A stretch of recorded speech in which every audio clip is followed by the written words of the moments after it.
things are possible. Only believe.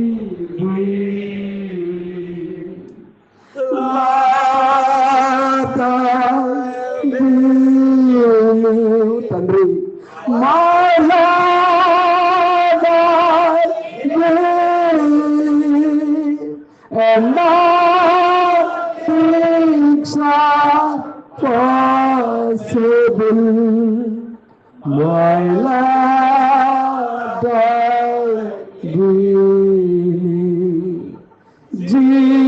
Jesus is yours. Sangeetha brother ఆహ్వానించడం.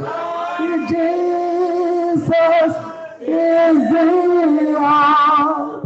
and all things are possible. My Jesus is yours. పరిశుద్ధ కలిగిన తండ్రి, ఘనమైన దేవానికి స్తోత్రము నాయన. ఈ రాత్రికాల సమయంలో మరొకసారి మీ దగ్గరికి మేము వచ్చి ఉన్నాము. మీ కాపుదలను మాకు దయచేయండి. మీ కృప చేత మాకు మీరు నడిపించండి. ఇదిగో మాకు మేము గానికి సమర్పించుకుంటున్నాం. నీ వాక్యములో ఉన్న తాళపు చెవులు మేము పట్టుకొని నీ వాక్యము చెప్పినట్టుగా మేము ప్రవర్తించటం కృపను దయచేయండి. ఏదో వచ్చాము వెళ్ళిపోయాము కాకుండా నీ జీవవాక్యము యొక్క అనుభవాన్ని మేము అనుభవిస్తూ ముందుకు వెళ్ళడానికి సహాయం చేయండి ప్రభా. దయ్యము, ఈ లోకమైన దయ్యం అనేది ప్రతి గుండెకి ప్రతి ఆత్మకు పట్టుకొని ఉన్నది. దాని నుండి విడుదల కలుగు చేయండి ప్రతి ఒక్కరిని ప్రభా. మీరే సహాయం చేయండి. వారు నడుస్తున్న భక్తి ఇంకా చాలదనే మనస్తత్వం వారిలో కలుగు చేయండి దేవా. మేల్కొలుపును కలుగు చేయండి. జీవితాల్లో ఉజ్జీవమును కలుగు చేయండి. నీతో యథార్థంగా మంట కలిగి హృదయమును మండుతూ ముందుకు సాగే కృపను దయచేయమని, సహాయము చేయమని చిన్న ప్రార్థన యేసుక్రీస్తు నామములు అడిగి వేడుకొంచున్నాము. ఆమేన్. నిలబడుచుండగానే మన బైబిల్ తెరిచి లూకా సువార్త 24వ అధ్యాయము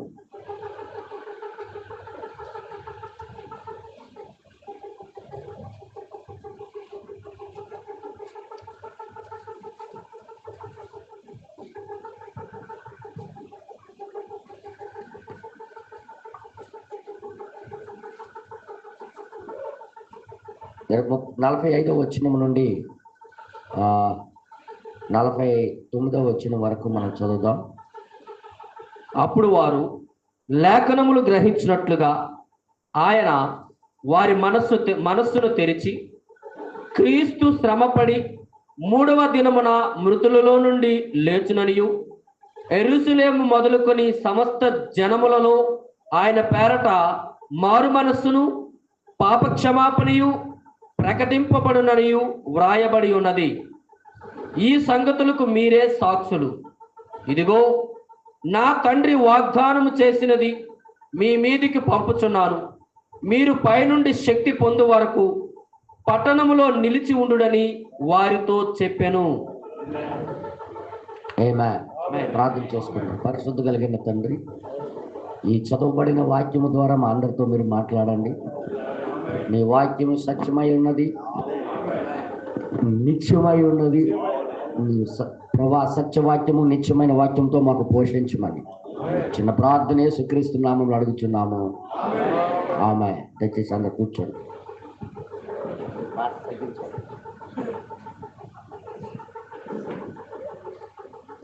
దేవుని నామానికి మహిమ కలుగును గాక.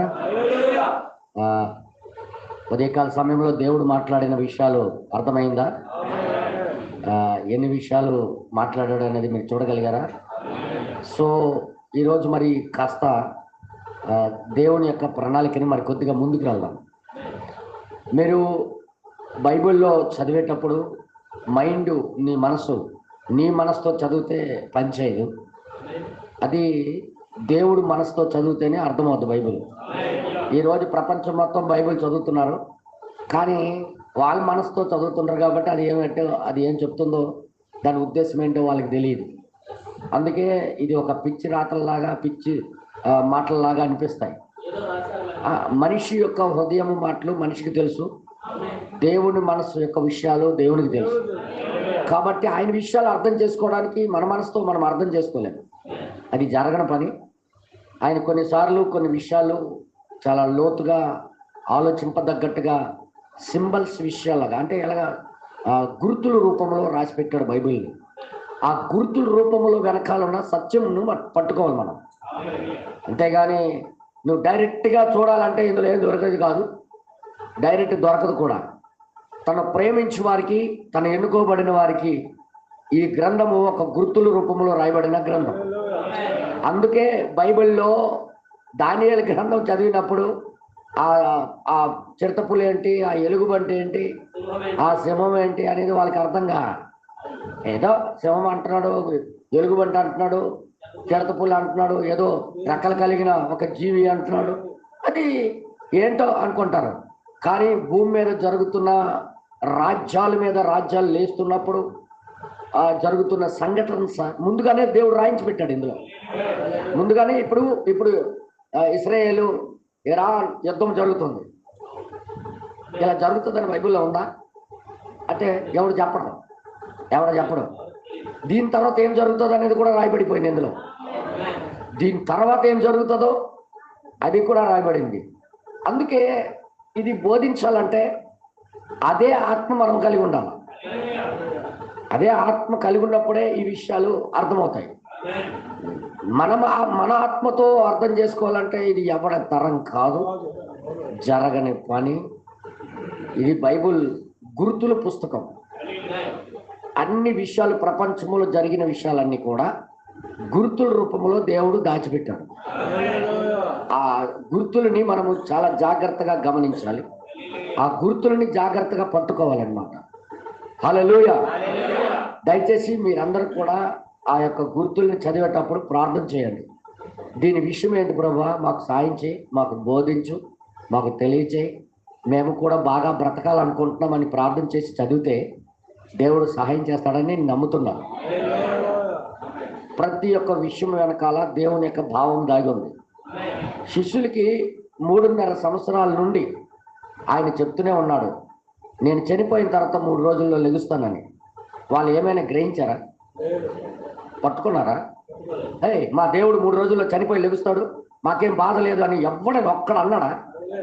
ఎందుకు అనలేదు? మనిషి మైండ్ అంతంత వరకే, అన్నీ గ్రహించలేడు. ఆయన చెప్పినట్టుగా 3 రోజుల తర్వాత లేచాడు. ఆయన ముందు నుండే చెప్తున్నాడు, నేను చనిపోతాను మరలా లెగుస్తానని. కానీ శిష్యులు కాలు మీద కాలు వేసుకొని మహాదేవుడికి ఎవరు చంపలేరు, ఎందుకంటే ఆయన లెగుస్తాడని ఎవ్వడని ధైర్యంగా ఉన్నాడా? ఒక్కడికి ధైర్యం లేదు. కారణం మనిషి మైండ్లు అవి. కానీ దేవుని మైండ్ అయితే, దేవుని మనసు అయితే వాళ్ళు ఖచ్చితంగా వాళ్ళు గ్రహించి ఉండేవారు. నేను మరి చెప్తున్నా, ప్రతి పాయింట్ టు పాయింట్ మీరు చదివేటప్పుడు, వాక్యము చదివేటప్పుడు ప్రార్థన చేసి చదవండి. నీ సొంత మైండ్తో ఇది అర్థం చేసుకోవాలంటే నీ తరం కాదు, సచ్చినా నువ్వు పట్టుకోలేవు. ఈ బైబుల్ ఇప్పటికే ప్రపంచం మొత్తం కూడా ఎర్రెక్కిపోతుంది అర్థం చేసుకోవడానికి. ఎవడ తరం కాదు. ఇది ఏంటి బాబు ఎలా రాశాడు, ఏంటి అర్థం అవట్లేదు అని అంటుంటాడు అనమాట. అందుకే బైబిల్లో గుర్తుల రూపంలో రాశాడు. ఆ మహావేష మహాజలముల మీద కూర్చోయింది, ఆమె చేతిలో ఒక పాత్ర ఉంది. ఏంటది? ఎవరా వేష? ఏంటో ప్రపంచానికి అది ఏంటో. కానీ దేవుని ఆత్మ చేత నింపబడిన వ్యక్తి దాని గురించి క్లియర్గా రాసి పెట్టాడు, క్లియర్గా చూపించాడు. ఇదిగోరా ప్రపంచంలో ఎలా జరుగుతుంది చూడు. ఆమె ఏ మహావేష, ఆమె పట్టుకున్న పాత్రలో ఆ యొక్క మద్యమం ఉంది కదా, లేనిపోయిన సిద్ధాంతాలతో ప్రజలకి తాగించి ఆమె మత్తులో మోసగిస్తుంది చూడు అని క్లియర్గా చూపించాడు. ఎగ్జాక్ట్లీ, నిజంగా 100కి 200% రైట్. అది 100కి 200% రైట్. చూసారా? అందుకే బైబిల్ చదివేటప్పుడు చాలా జాగ్రత్తగా చదవాలి. ఇంకొక విషయం చెప్తున్నాను. ఇంకొక విషయం ఏంటంటే, దేవుడు ఏదైనా వాక్యము ద్వారా సెలవిచ్చినప్పుడు నువ్వు దానికోసము ఏమంటారు, దానికి దర్శనాలు చూడక్కర్లే. దేవుడు ఏదైనా వాగ్దానం ఇచ్చినప్పుడు ఉండు, నేను దర్శనం నా కళ్ళలో కానీ దర్శనం కానీ వస్తే నేను నమ్ముతాను అనక్కర్లే.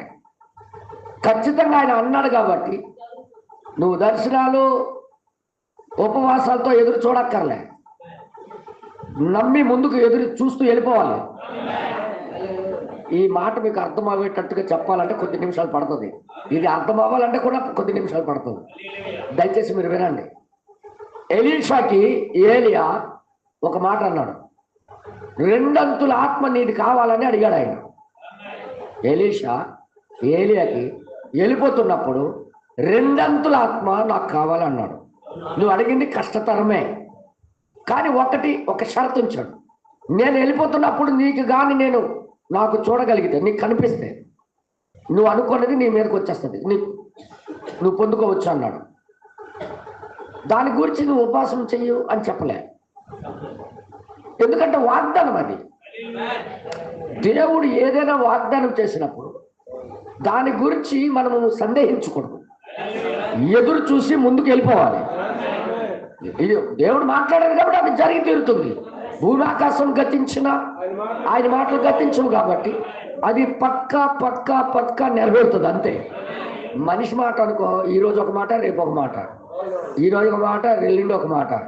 ఎంతమంది భర్తలు భార్యల దగ్గర ప్రమాణాలు చేసి వాళ్ళ తల మీద అలా చేసి రేపటి నుంచి నేను తాగనే, నీ ఒట్టే, నీ పిల్లలతోడే అంటుంటాడు. బయటికి వెళ్ళి మళ్ళీ 5 రోజులు పోతే మళ్ళీ అని ఏటనుకో, మరి ఏం చేస్తాం, మా ఫ్రెండ్స్ మాకు ఇలాగ చేస్తారంటాడు. చిన్న పార్టీ అయింది, వాళ్ళు కొద్దిగా వేసి మరి వేస్తాం ఇంకా రేపటి నుంచి చూదుగా నువ్వే ఒట్టు అంటే మనిషి ఎలా అంటాడు, ఈరోజు ఒక మాట, రేపు ఒక మాట, ఎల్లుండి ఒక మాట. కానీ దేవుడు అలాంటోడు కాదు, ఆయన మాట అంటే మాట. ఎంత నమ్మకం అంటే ఆయన మాట అంటే భూమి ఆకాశం గతించుకోవచ్చు, కానీ ఆయన మాట విషయంలో ఆయన మారడు. మన రాజకీయ నాయకులు కూడా కాదు ఆయన మారిపోవడానికి. ఈరోజు ఎలక్షన్ ముందు ఒక మాట, ఎలక్షన్ తర్వాత ఒక మాట, అలాంటి మాట్లాడే రాజకీయ నాయకుడు కాదు ఆయన. ఆయన దేవుడు. అందుకే సంఖ్యాకాండము 24 అధ్యాయము 19వ వచనంలో దేవుడి గురించి ఇలాగ రాయబడింది.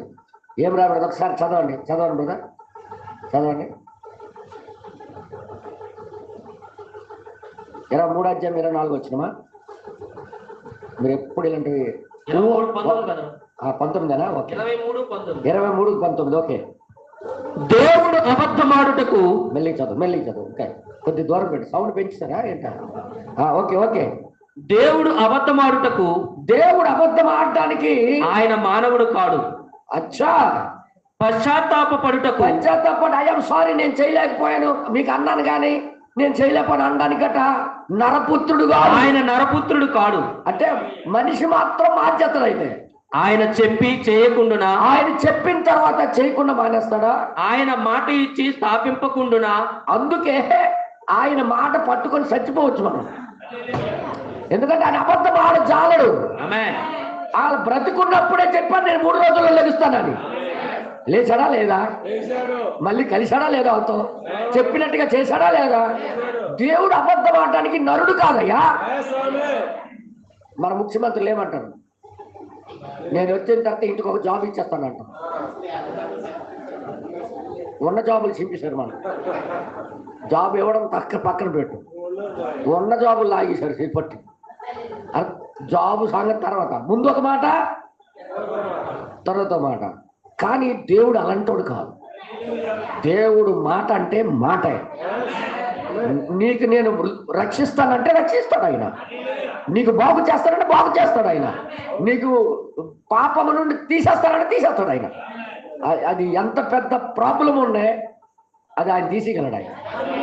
అందుకే దేవుడు అయ్యాడు ఆయన. మానవుడు ఎప్పుడు కరెక్ట్ కాదు, ప్రతి మానవుడు అబద్ధికుడే.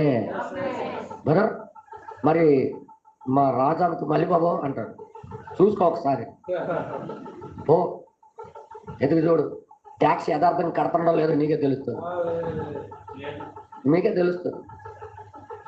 ఎవడు నిజాయితీ పరుడు లేడు భూమి మీద, దేవుడు మాత్రం యథార్థవంతుడు, గొప్పవాడు. నరపుత్రుడు కాదండి మాట మార్చడానికి.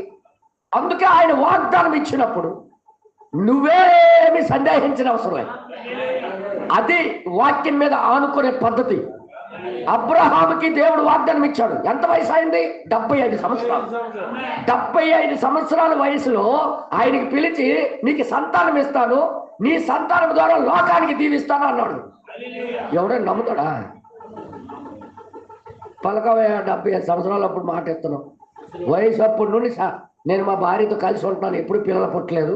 75 సంవత్సరాలప్పుడు నాకు పిల్లలు ఇస్తానంటే ఎవరైనా నమ్ముతాడు? కానీ ఆయనకి తెలుసు దేవుడు మాట ఇచ్చాడంటే అది ఎప్పుడు విఫలము కాదు. తర్వాత విచిత్రం ఏంటి తెలుసా? 75 సంవత్సరాలప్పుడు మాట ఇచ్చి మరొక 25 సంవత్సరాలు పల్లకొన్నాడు దేవుడు. ఈ మధ్యలో నిజంగా నా మాట మీద ఆయన ఆనుకుంటాడా లేదా? పూర్తిగా నా మాట మీద ఆయన ఆధారపడతాడా లేదా? నా మాట అంటే ఈయన గౌరవం ఉందా లేదా? నా మాట అంటే నిజంగా నేను నిలబెట్టుకుంటాననే నమ్మకం ఈయనకు ఉందా లేదా? విశ్వాసం ఉందా లేదా అని 25 సంవత్సరాలు వెయిటింగ్ చేశాడు. 75 సంవత్సరాలు ఇప్పుడు నమ్మడమే కష్టమైతే మరొక 25 సంవత్సరాలు కలిపితే 100 సంవత్సరాలు అయిపోయింది. 100 సంవత్సరాలు పడిన తర్వాత ఏ మనిషికి ఆయన పిల్లలు పుడతారని నమ్మకం ఉంటుందా? కానీ అబ్రహాము ఏమని చూశాడు తెలుసా? ఆయన దేవుడు నాకు 200 సంవత్సరాలైనా ఏంటి, 300 సంవత్సరాలన్నా ఏమి, ఆయన మాట తప్పడు. ఈ రోజు కాకపోతే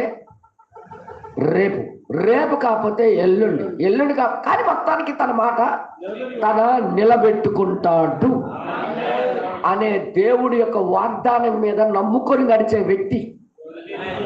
అందుకే ఎప్పుడైనా సరే దేవుడు వాగ్దానం ఇచ్చింది మీద సందేహించకుండా నిలబడిన వాడికి గొప్ప కార్యాలు చూస్తాడు. దేవుడి కార్యాలు చూసేవాడు ఎవడంటే ఆయన వాగ్దానం మీద నమ్మకంతో నిలబడి జీవించిన వాడే దేవుడి యొక్క మహత్కార్యాలు గొప్ప కార్యాలు చూస్తారు. మిగతా వాడు సందేహించడు, నాకు ఇప్పుడే కావాలి, నాకు ఇప్పుడే చేసా అంటే నీ మాట ఆయన ఏంటో, ఆయన మాట నువ్వు విను. ఒక దొంగోడు యేసుప్రభు సిలువ మీద చచ్చిపోతుంటే ఏమి నువ్వు దిగిపోయి మాకు రక్షించవచ్చు కదేంటి అంటాడు వాడు. ఆయన మాట ఆయన ఎందుకు వినాలి? దేవుడి మాట మనం వినాలని మనిషికి చేశాడు. మనిషి మాట దేవుడు వినాలని చేయలే. మనిషి ఏమాత్రం వాడు ఆయనకి ప్రశ్నించడానికి, ఆయన మాట నువ్వు ఆనుకుంటావా లేదని చూస్తాడు అంతే. అప్పుడే గొప్ప కార్యాలు చేస్తాడు. ఇదంతా నేను ఎందుకు చెప్తున్నానంటే నేను చెప్పబోయే మెసేజ్కి పునాది వేస్తున్నాను. నేను పునాది వేస్తున్నాను. దయచేసి ప్రతి ఒక్కరు గమనించండి. ఈ వర్తమానాల మీద ఎలాగ ఆనుకోవాలంటే వర్తమానం చెప్పింది అంటే నేను అలాగ చేస్తాననే స్థితికి రావాలి. ఏంటది? వాక్యం అలాగ సెలవిస్తుంది కాబట్టి నేను అలా చేస్తాను, తర్వాత సంగతి ఏమైపోయినా పర్వాలేదు అనే స్థితికి మనం వచ్చినప్పుడు మన ఇళ్లలో, మన ఒంట్లో, మన జీవితాల్లో గొప్ప కార్యాలు మనం చూస్తాం. ఎందుకంటే దేవుడు అబద్ధికుడు కాడు, మనిషి కాడు. ఈరోజు ఒక మాట రేపు ఒక మాట ఆడడానికి మన ముఖ్యమంత్రులు కూడా కాదు, ఆయన మన ప్రధానమంత్రులు కూడా కాదు. మన ప్రధానమంత్రి ఏమన్నారు తెలుసు కదా? నేను విదేశాల్లో ఉన్న నల్లధనాన్ని తీసుకొని వచ్చి ప్రతి ఒక్కడి అకౌంట్లో 15 లక్షలు వేస్తానన్నాడు.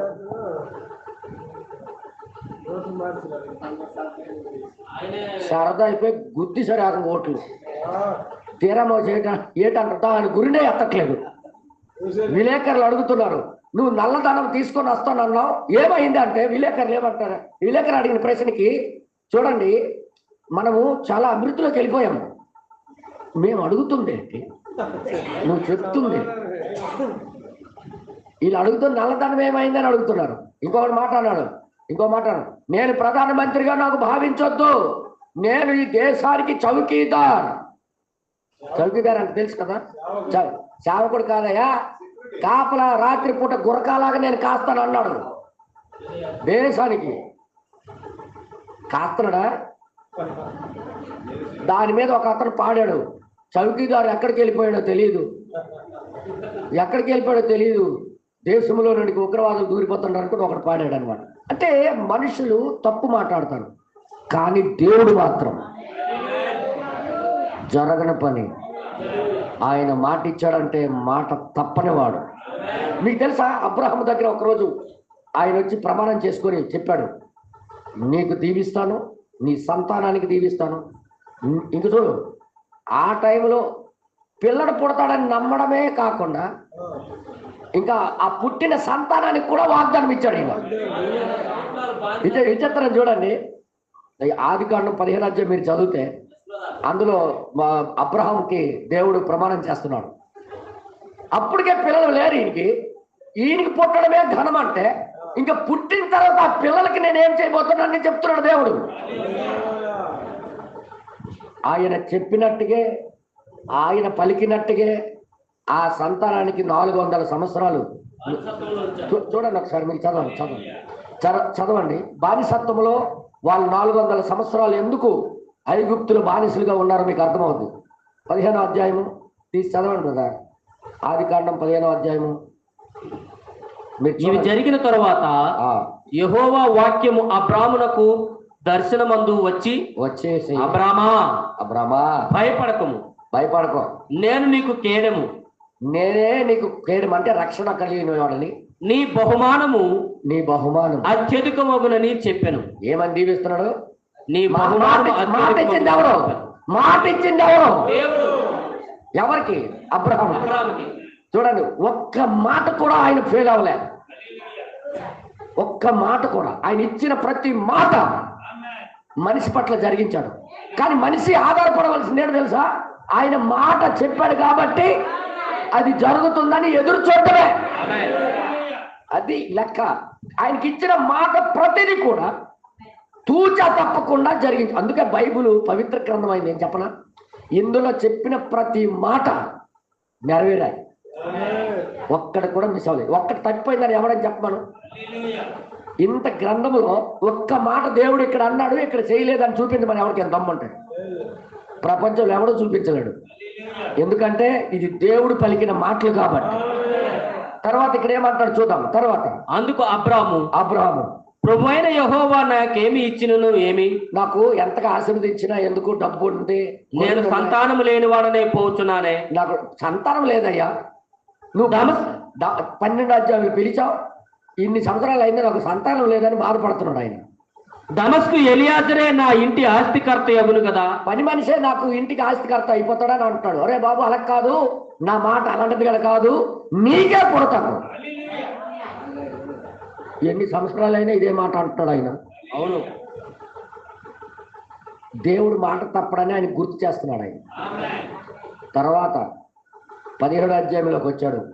18వ అధ్యాయంలోకి వచ్చాక ఆయన కలిశాడు. వచ్చి దేవుడే వచ్చాడు. వచ్చే సంవత్సరం నీ ఆవిడికి కొడుకు పుడతాడు అని చెప్పాడు. అమ్మ, 100 సంవత్సరాలప్పుడు అయినప్పటికీ కూడా అబ్రహాములో ఏ మాత్రం సందేహం లేదు. ఎందుకో తెలుసా? ఆయన దేవుడు, ఆయన వాగ్దానము గొప్పది, ఆయన వాగ్దానము నమ్మదగినది. ఎప్పుడైనా సరే చూడండి, వచ్చే కాలానికి, వచ్చే సంవత్సరానికి పిల్లల ఫీజు గవర్నమెంట్ ఉచితంగా కట్టేస్తుంది అంటే నమ్మేసి గెంతులు వేసేస్తారు. నెక్స్ట్ టైం ఏమంటారు తెలుసా? అలా చేయాలనుకున్నాం కానీ కొద్ది కష్టాల్లో ఉన్నామంటారు వెంటనే. అది మనిషి మాట. కానీ దేవుడు అలాంటి కాదు. ఏది చెప్పినా 100కు 100% నెరవేరుస్తాడు. నాకు గొంతు రావట్లేదు, కంటిన్యూగా వాక్యం బోధించి నాకు గొంతు పోతుంది.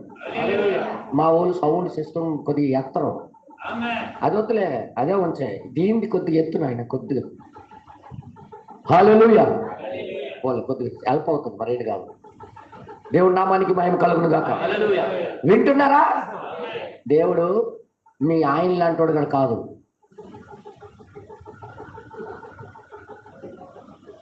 ఎలాగంటారు అదే మీరు అలాగనే మా ఆయన బంగారం అంటారు. ఉట్టిదే మీద మాట, అది లోపల మాత్రం ఆయన సంగతి మాకు తెలుసులే అంటారు. మగవాళ్ళకి అంటున్నాను, దేవుడు మీ భార్య లాంటి వాడు కూడా కాదు. అర్థమైందా? మీరు వచ్చేసరికి వేడి నీళ్ళు ఉంచుతానండి గ్యారెంటీగా, వెళ్ళండి అంటారు. అట్టుండి వచ్చేసరికి అన్నాను కానీ బట్టలు సుండిపోయాను, మర్చిపోయాను అంటే మాట తగ్గిపోతారనమాట. దేవుడు అలాంటోడు కాదు. అర్థమైంది మీ అందరికి? దేవుడు అలాంటోడు కదా కాదు. దేవుడే. ఎందుకు దేవుడు అయ్యాడు చెప్పనా? ఆయన ఏది మాట్లాడినా ఆయన తప్పిపోడు. అందుకు దేవుడు అయ్యాడు. మనిషి ఒకవేళ అలాగే చేస్తాడు దేవుడు అయిపోతాడు. అది జరగదు. మనిషి వల్ల కాదు, తప్పు జరుగుద్ది, తప్పు అయిపోద్ది. ఎందుకంటే మనిషి ఎప్పుడు దేవుడు అవ్వలేడని చెప్పడానికి. అర్థమైంది మీ అందరికీ? ఇంతగా వాక్యం చెప్పిన ఇతనికి 100 సంవత్సరాలు అయినప్పటికీ రోమేలుకు రాసిన పత్రిక 9వ అధ్యాయం 24వ వచనంలో ఈ అబ్రహాం గురించి ఏం రాయబడిందో తెలుసా? రోమేలుకు రాసిన పత్రిక 9వ అధ్యాయము 24వ వచనంలో కొత్త నిబంధనలో ఏం రాయబడిందో ఒకసారి చదవండి. చదువు 24. మరియు మహిమ పొందుటకు ఆయన ముందుగా సిద్ధపరిచిన కరుణాపాత్ర ఘటముల ఎడల. ఎక్కడికి వెళ్ళిపోయావు ఇంకోసారి చెప్తుంది. 4:24 చూడు.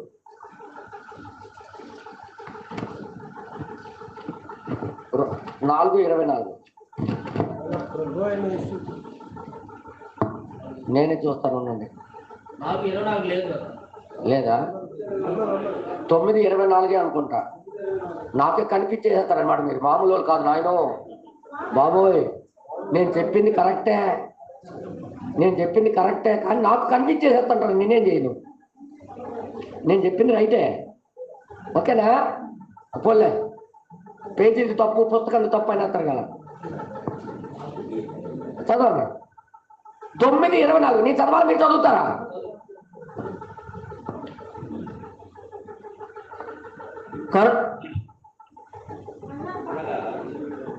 అనగా యూదులలో నుండి మాత్రము కాక అన్య జనములలో నుండి ఆయన పిలిచిన మన ఎడల తన మహిమైశ్వర్యము కనుపరచవాలని ఉన్నదేమి?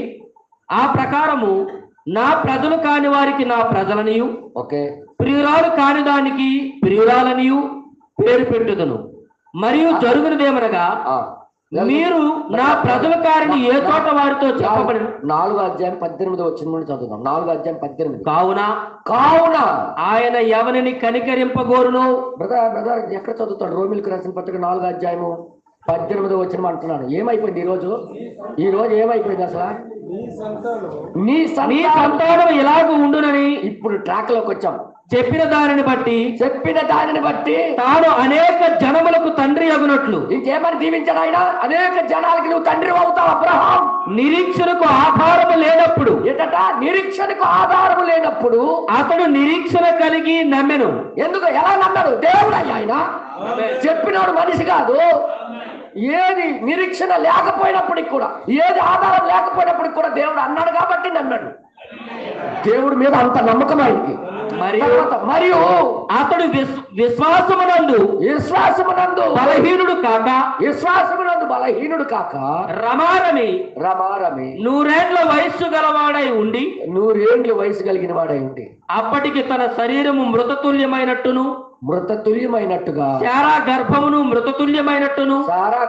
మృతతుల్యమైనట్టుగా ఆలోచించును గాని 100 సంవత్సరాలు అయినప్పుడు కూడా అక్కడ గర్భము 100 సంవత్సరాలకి ఏముంటది? ఉండదు, మొత్తం ముసలైపోతుంది. వెళ్ళి మా తాతయ్య ఉన్నాడు ఇప్పుడు 85 సంవత్సరాలు. ఎంత తాతయ్య మీ వయసు? ఎంత ఉంటుంది నీ వయసు? ఎంత? 73? 43? 73. ఇప్పుడు అతనికి పిల్లలు పుడతారంటే కూడా నమ్ముతాడా? కానీ ఆయన కన్నా వయసులో పెద్ద నీకు పుడతారని దేవుడు అంటుంటే, ప్రభా నీ మాట అబద్ధం కాదు, నేను నమ్ముతాను అంటున్నాడు. ఇది దేవుడి మాట మీద ఆనుకోవడం అంటే. దేవుడి మీద నమ్మకం ఉంది అని చెప్పడానికి ఆయన మాట మీద అలాగా ఆనుకున్నవాడే నిజమైన విశ్వాసి. ఇప్పుడు దీనికి ఇది తేడా చూపించడానికి ఇవన్నీ చెప్తున్నాను. దేవుడు ఏదైనా వాగ్దానం ఇస్తే దానికి సందేహించకుండా ఎదురు చూడటమే తప్ప దాని గూర్చి నీకు దర్శనాలు అవసరం లేదు, కళలు అవసరం లేదు, ఎవడో చెప్పడం అవసరం లేదు. దేవుడు అన్నాడు కాబట్టి అది జరుగుతుంది. 100 సంవత్సరాలు వచ్చినా ఆయన ఏ మాత్రం పెడుచుకోవట్లేదు. దేవుడి మాట మీద అలాగే ఉన్నాడు. అప్పటికే బుక్కులు మడతలు పడిపోయినాయి, జుట్టు పండిపోయింది, ఉన్న వెంట్రుకలు ఊడిపోయాయి. అయినప్పటికి కూడా నీకు పుడతాడంటే ఆమేన్ అంటున్నాడు ఆయన. నాకు జరుగుద్ది అంటున్నాడు. ఇప్పుడు ఎవడైనా సరే ఆ వయసులో 100 సంవత్సరాల్లో కొట్టుకెళ్ళి ఏమండి మా పిల్లడికి బట్టలు ఇవ్వండి అని అంటే ఎలాగుంటుంది అక్కడ ఉన్నోడికి? వెంటనే ఫోన్ చేసి సార్ మెంట్లోడు వచ్చినట్టుగా ఉన్నాడు తీసుకెళ్ళిపోండి సార్ అంటారు. హాస్పిటల్కి ఫోన్ చేసి ఆ వయసులో వెళ్ళి బట్టలు కొంటున్నాడు. ఎవరికండి? మీ మనవడికి అంటే మా మనవడు కాదు నా కొడుకు. వయసు అంత అంటే ఇంక పుడతాడంటే ఎలాగుంటుంది అవతలకి? ఒకసారి ఊహించండి. అంటే ఆయన నమ్మకం చూడండి ఒకసారి. దేవుడు మాట మీద ఉన్న నమ్ముతున్నాడని దానికి తగ్గట్టుగా క్రియలు చేస్తున్నాడు ఆయన. అరే నమ్మకం ఉందని నాకు చెప్తే కాదు, దానికి తగ్గట్టు క్రియలు చేయాలి. నేను దేవుడి వాక్యం మీద నమ్మకం ఉంది, వర్తమానం అంటే ప్రేమ ఉందంటే దానికి తగ్గట్టు క్రియలు చేయాయా. దానికి చెప్పినట్టుగా నువ్వు ప్రవర్తించు, దానికి తగ్గట్టుగా ప్రవర్తించు. అప్పుడు నీకు నమ్మకం ఉందని విశ్వాసం ఉందని రుజువు. క్రియ లేని విశ్వాసము మృతము. నీకు విశ్వాసం ఉంటే క్రియ చేయాలి. అబ్రాహాం ఏం చేస్తున్నాడు? నమ్ముతున్నాడు, దానికి తగ్గట్టు క్రియ చేస్తున్నాడు. సారా దగ్గరికి వస్తున్నాడు. ఆమెకి అప్పటికే 90 సంవత్సరాలు వచ్చింది. ఈయనకి ఆయనకి 10 సంవత్సరాలు తేడా. 90 సంవత్సరాలు వచ్చింది. సారా ఏంటి ఏమైనా కదలికలు ఉన్నాయా అని అడుగుతున్నాడు. అలా కండి మీరేంటి ఎలాగ ఇప్పుడు జోకులు అంటుందా అమ్మ. నేను తెలుగులో అర్థమయ్యేటట్టు చెప్తున్నాను. ఈ వయసులో కూడా ఏటండి ఎగటాలు అంటుందా అమ్మ. కాదే, మనకి చెప్పినోడు ముఖ్యమంత్రి కాదే, మనకి చెప్పినోడు సృష్టికర్త. నువ్వు ఈ ఇనుకుడు మీద ఆధారపడకు, దీనికి చూడకు. మనకి దేవుడు మాట ఇచ్చాడు అని చెప్పగానే 18 అధ్యాయంలోకి వచ్చాడు ఆయన. వచ్చే సంవత్సరానికే నీ కొడుకు పుడతాడని చెప్పగానే ఈయన వచ్చే సంవత్సరం కొడుకు పుడతాడంటే ఆమె నవ్వేసింది. ఈ వయసులో నాకేటి అని అన్నది ఆమె. అర్థమవుతుంది మీ అందరికి? ఈ వయసులో నాక అన్నది మనసులో. వెంటనే ఎందుకు నవ్వుతుంది మీ ఆవిడ అని అడిగాడు దేవుడు. నమ్మకం లేదా నా మాట? యెహోవాకు అసాధ్యం అంటూ ఏమైనా ఉందా? నీ వణుకు, నీ నీ వయసు అన్ని ఆయనకి సంబంధం లేదు. ఆయన తలంచుకుంటే ఒక్క క్షణంలో నీ రూపురేఖలు మార్చగలడు ఆయన. ఎప్పుడైతే ఆ నమ్మకం కలిగి ఉన్నారో నెక్స్ట్ ట్రిప్ ఆ మాట విన్న తర్వాత అద్దం దగ్గరికి వెళ్ళారు. ఏమండి జుట్టు నల్లగా అయిపోయిందండి. ఏమండి నిన్న 4 మడతలు ఉండి ఒక్క మడత లేదండి అని. ఏంటి సారా అని ఈయన వచ్చాడు. ఏమండి మీ జుట్టు కూడా నల్లగైపోయింది. దేవుడు అబద్ధికుడు కాదు. ఏ మాట ఇచ్చినా దాని గురించి దర్శనాలు అవసరం లేదు, ఎదురు చూడక్కర్లే. ఫాలో అయిపోవడమే, నమ్ముకుంటూ ముందుకు సాగిపోవడమే. హల్లెలూయా. అందుకే ఎలీషాకి దేవుడు ఆ యొక్క ఏలియాలో నుండి దేవుడు వాగ్దానం ఇచ్చాడు, నేను కనబడతా నువ్వు పొందుకుంటావని. దాని గురించి ఆయనకి దర్శనాలు అక్కర్లే. చాలా మంది వాక్యం చెప్తున్నప్పుడు కొంతమంది సహోదరులకి వాక్యం ఎలాగొంది చూడండి బ్రదరు, మనం నమ్మిసి నరాలి కదా అంటే ఏమంటారు తెలుసా? అదే ప్రార్థన చేస్తాను, దేవుడు బయలుపరిస్తే ఇంకా ప్రత్యేకంగా నీకు బయలుపరుస్తాడు, నువ్వు కలెక్టర్ నువ్వు. ఇంకా ఏం డైలాగ్ కొడుతుంటారు కొంతమందికి. ఇలాగ డైలాగ్ కొట్టడు. ప్రార్థన చేస్తాను, దేవుడు నాకు దేవుడు ఇంకో ప్రత్యేకంగా చూపిస్తాడా నీకు? ఆయన మాట కన్నా ఇంకా వేరేగా నీకు చూపిస్తాడా? వేరే విధంగా నీకు మాట్లాడతాడా వచ్చి? ఆయన మాట ఇచ్చేసాడు కదయా, మాట ప్రకారం చేసేవాడు ఆయన. దానికి నీకేం అవసరం లేదు. ఒకరోజు బ్రహ్మణం గారు ఒక ఆమె కోసం బాగోలేదని హాస్పిటల్కి వెళ్ళాడు. ప్రార్థన చేస్తున్నాడు. ఆమె సీరియస్గా ఉంది. ఎట్టి పరిస్థితుల్లో ఈ అమ్మ బాగుపడదని డాక్టర్లు సర్టిఫికేట్ ఇచ్చారు. జీవితాంతం ఈమె ఇంతే బాధపడాలి, ఎవరు బాగు చేయలేడని చెప్తే ఈయనేమో ప్రార్థన చేయడానికి వెళ్తే అక్కడ మోకాలు వేసి ప్రభా ఏమని ఈమె గురించి దర్శనం చూపిస్తావా అని అడుగుతున్నాడు. దేవుడు వచ్చాడు. ఏమనిగా? నేను మాట ఇచ్చాను కదా,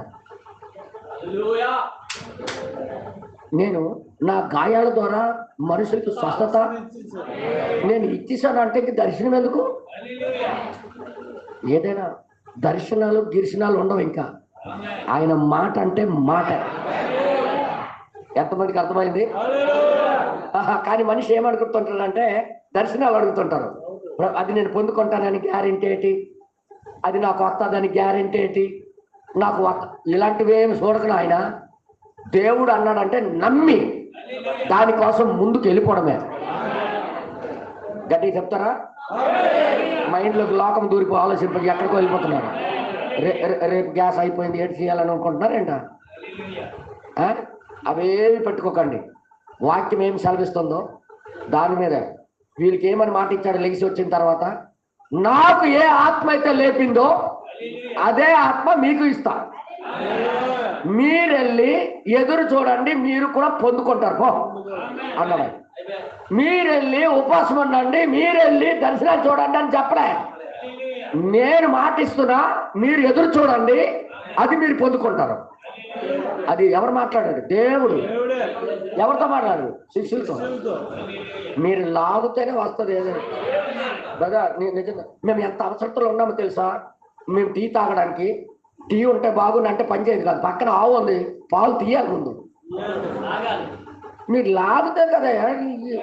ఏం మనుషులు మీరు? మీ జీవితానికి ఎంత అవసరం వాక్యం ఉన్నప్పటికి కూడా నువ్వు లాక్కోకపోతే అవదు. నువ్వు లాగాలి. దేవుని వాక్యం నువ్వు లాక్కోవాలి. హల్లెలూయా. వినండి వినండి, దేవుడి నామానికి మహిమ. అందుకే వాక్యం చెప్పేటప్పుడు ఏ సహోదరుడైనా మేము ప్రార్థన చేస్తామండి, ఆ తర్వాత చూస్తాము, వస్తాము, తర్వాత ప్రార్థన దేవుడు బయలుపరిస్తే ఈ డైలాగులు ఎక్కువైపోయినాయి ఈ రోజుల్లో. ఇప్పుడు సంబంధాల కోసం అలాగే మాట్లాడుతున్నారండి. ఏదైనా సంబంధాలు తీసుకొని వస్తే 3 నెలలు 4 నెలలు ప్రార్థన చేస్తాము, దేవుడు బయలుపరిస్తే అంటే ఏంటి నీ ఉద్దేశం? ఏంటి? దేవుడు ఇంక ప్రత్యేకంగా ఆకాశం నుండి రెక్కలు కట్టుకొని వచ్చి నా పరిశుద్ధుడా మంచి సంబంధాలను ఆయన చేసుకో చెప్తాడు. ఈ పనికి మళ్ళీ డైలాగులు ఎక్కువైపోయినాయి. దేవుడికి చూసినంత పరిశుద్ధుడువా? దేవుడికి కనబడినంత పరిశుద్ధుడువా? నీకు చెవులో ఊది చెవులో చెప్పి మంచి సంబంధము చేర్చుకోవడం. అక్కడ యేసేపుకి చెప్పాడు మరియని చేర్చుకోవడానికి భయపడకు అని చెప్తాడనా? చూసుకొని ఉండు, నువ్వు ముసలి అవ్వకపోతే అడుగు. ఏదో ఒక సహోదరుడు ద్వారా దేవుడు వచ్చి నీతో మాట్లాడతాడు. దేవుడికి కూడా మనిషే కావాలి. మనిషి గొంతుకుని తీసుకునే మాట్లాడతాడు వచ్చి. అది దేవుడు మాట నేను వివేచించి దానికి నమ్మినట్లయితే అక్కడ కార్యాలు చూస్తాను. అంతేగాని ప్రార్థన చేస్తాను, అర్ధరాత్రి దిగుతాడు బిల్డింగ్ లోపల వెళ్ళి నా బెడ్ కాలు దగ్గర నిలబడిపోయి, ఓ విజయవంతుడా, గొప్ప పరిశుద్ధుడా, ఊర్లో అందరికన్నా గొప్పోడా, ఓ ప్రార్థనా పరుడా, లేదురా, నీ కూతురికి ఇవ్వడానికో లేకపోతే నీ కొడుకు ఇవ్వడానికో భయపడకరా అని చెప్తాడు. ఎవడు? మనుషుల ద్వారే వచ్చి తన వాగ్దానాన్ని చూపిస్తాడు నీకు. ఇష్టం ఉందనుకో ఒకలాగా, ఇష్టం లేకపోతే మరొక డైలాగ్ కొడుతుంటారు. ప్రార్థన చేస్తాను, ఏటి బయలుపాటు రావట్లే, ఏటి చూపించట్లే. అబ్బా ఏమి భక్తి! విన్నోడు ఉంటే ఏదైనా చెప్తారనమాట. విన్నోడు ఉంటే ఆటగాడు ముందుకు వచ్చి ఏంటంటే జింక పేప ఊతుందట. ఆటగాడు దగ్గరకు వచ్చి పేప ఊతుంటదట జింక. ఇన్నోడు అయితే అవతలోడు వింటాడు, రాగానే లేపేస్తాడు వచ్చి. అర్థమవుతుంది మీ అందరికీ? అందుకే వాక్యములో ఏది చెప్పినా, వర్తమానంలో ఏది చూపించినా దానికి ఆమె నన్ను నమ్మి ఫాలో అయిపోవడం. వింటున్నారా? దేవుడు మాట ఇచ్చిన తర్వాత దానికి నీకు దర్శనాలు అవసరం లేదు, కళలు అవసరం లేదు, ఏది అవసరం లేదు. దేవుడే మాట ఇచ్చాడు. అందుకే యెహోషువ ఆయన వెళ్ళి దేవుడే మాట ఇచ్చాడు, మోషేకు తోడుగా ఉన్నట్టుగా నీకు నేను తోడుగా ఉంటా. నువ్వు అడుగు పెట్టిన ప్రతి స్థలములో నీదే, తీసుకో పో అన్నాడు ఆయన. వెళ్ళగానే ఏమన్నాడు తెలుసా, మరి దేవుడు అప్పుడు అదే చీకటి అయిపోతుంది, ఆ శత్రువులు తప్పించుకొని దాక్కుంటారు, రేపు ఇంక దొరకరు, ఇప్పుడు ఏం చేయాలి, ఉండు ఇంటికి వెళ్తాను, ఉపవాసం ఉండి ప్రార్థన చేస్తాను, దేవుడు దర్శనం వస్తే నేను ముందుకు సాగుతాను అనలేదు. ఆయన అవసరంతో ఉన్నాడు, దేవుడు మాట ఉంది, దేవుడు మాట ఇచ్చాడు, అంత మంది అని చెప్పాడు, నాదే చెప్పాడు. సూర్యుడా అది రాదు, చంద్రుడా నువ్వు అక్కడ రాదు, నేను యుద్ధం ముగించినట్టు కదవద్దు. ఏంటి నీ డేరింగ్ ఏంటి? దేవుని యొక్క వాగ్దానమే ఆయన డేరింగ్, దేవుని వాగ్దానం ఆయన డేరింగ్. దేవుడు మాట ఇచ్చాడు, ఆయన నువ్వు తప్పిపోతాడు, నేను కోరుకోలే, ఆయన ఇచ్చాడు. అది ఆయన ఇచ్చిన తర్వాత నేను భయపడవసరం లేదని ఆ వాగ్దానాన్ని చూసి ముందుకెళ్ళాడు.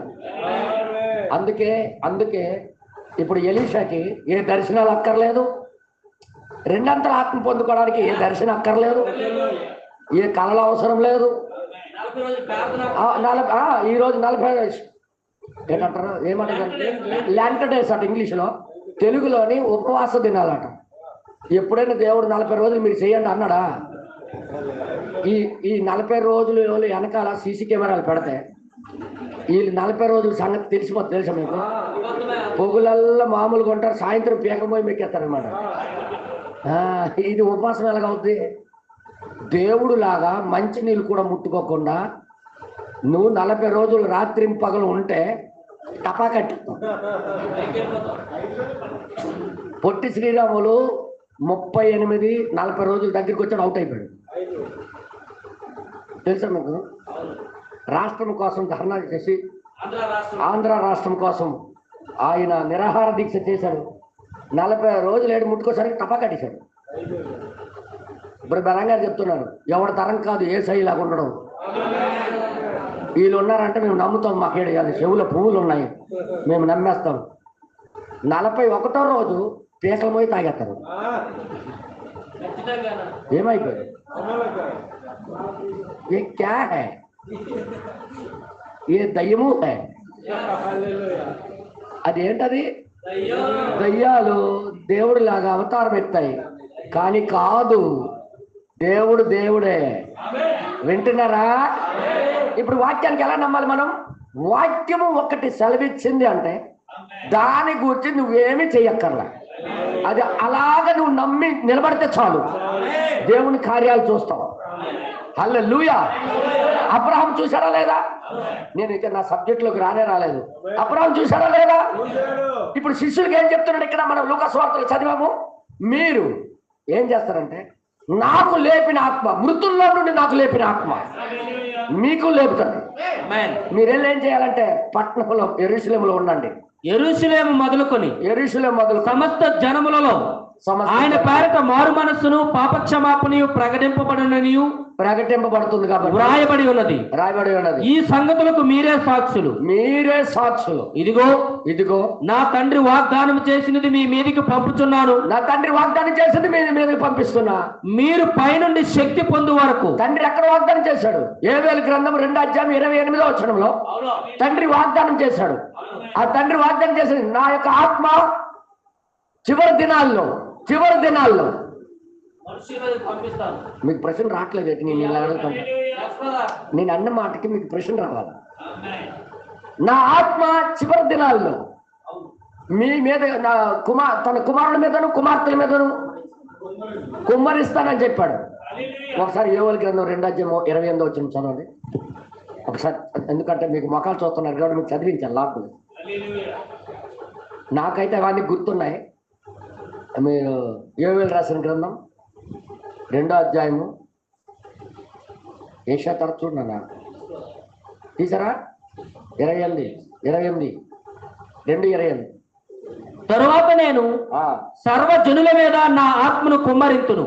సర్వజనుల మీద నా ఆత్మ కుమ్మరిస్తాను. మీ కుమారులను నీ కుమారులు మీ కుమార్తెలను నీ కుమార్తెలు ప్రవచనములు చెప్పుదురు. ప్రవచనాలు చెప్తారు. మీ ముసలివారు కలలు కందురు. మీ ముసలి కలలు కంటారు. మీ యవనులు దర్శనములు చూతురు. మీ యవనులు దర్శనాలు చూస్తారు. ఆ దినములలో నేను పనివారి మీదను పనికత్తెల మీదను నా ఆత్మను కుమ్మరింతును. నా ఆత్మ కుమ్మరిస్తాను. మరియు ఆకాశమందును భూమి అందును మహత్కార్యాలు అనగా రక్తమును అగ్నిని ధూమ స్తంభములను కనుపరచెదను.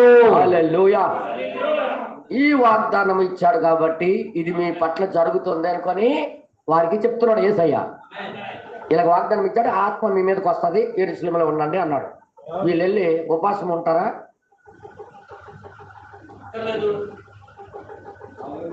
దేవుడు ఏ మాట ఇచ్చినా దాని గురించి ఉపవాసం ఉండక్కర్లే. నువ్వు దాని గురించి దర్శనాలు చూడక్కర్లే. అది జరిగి తీరుతుంది.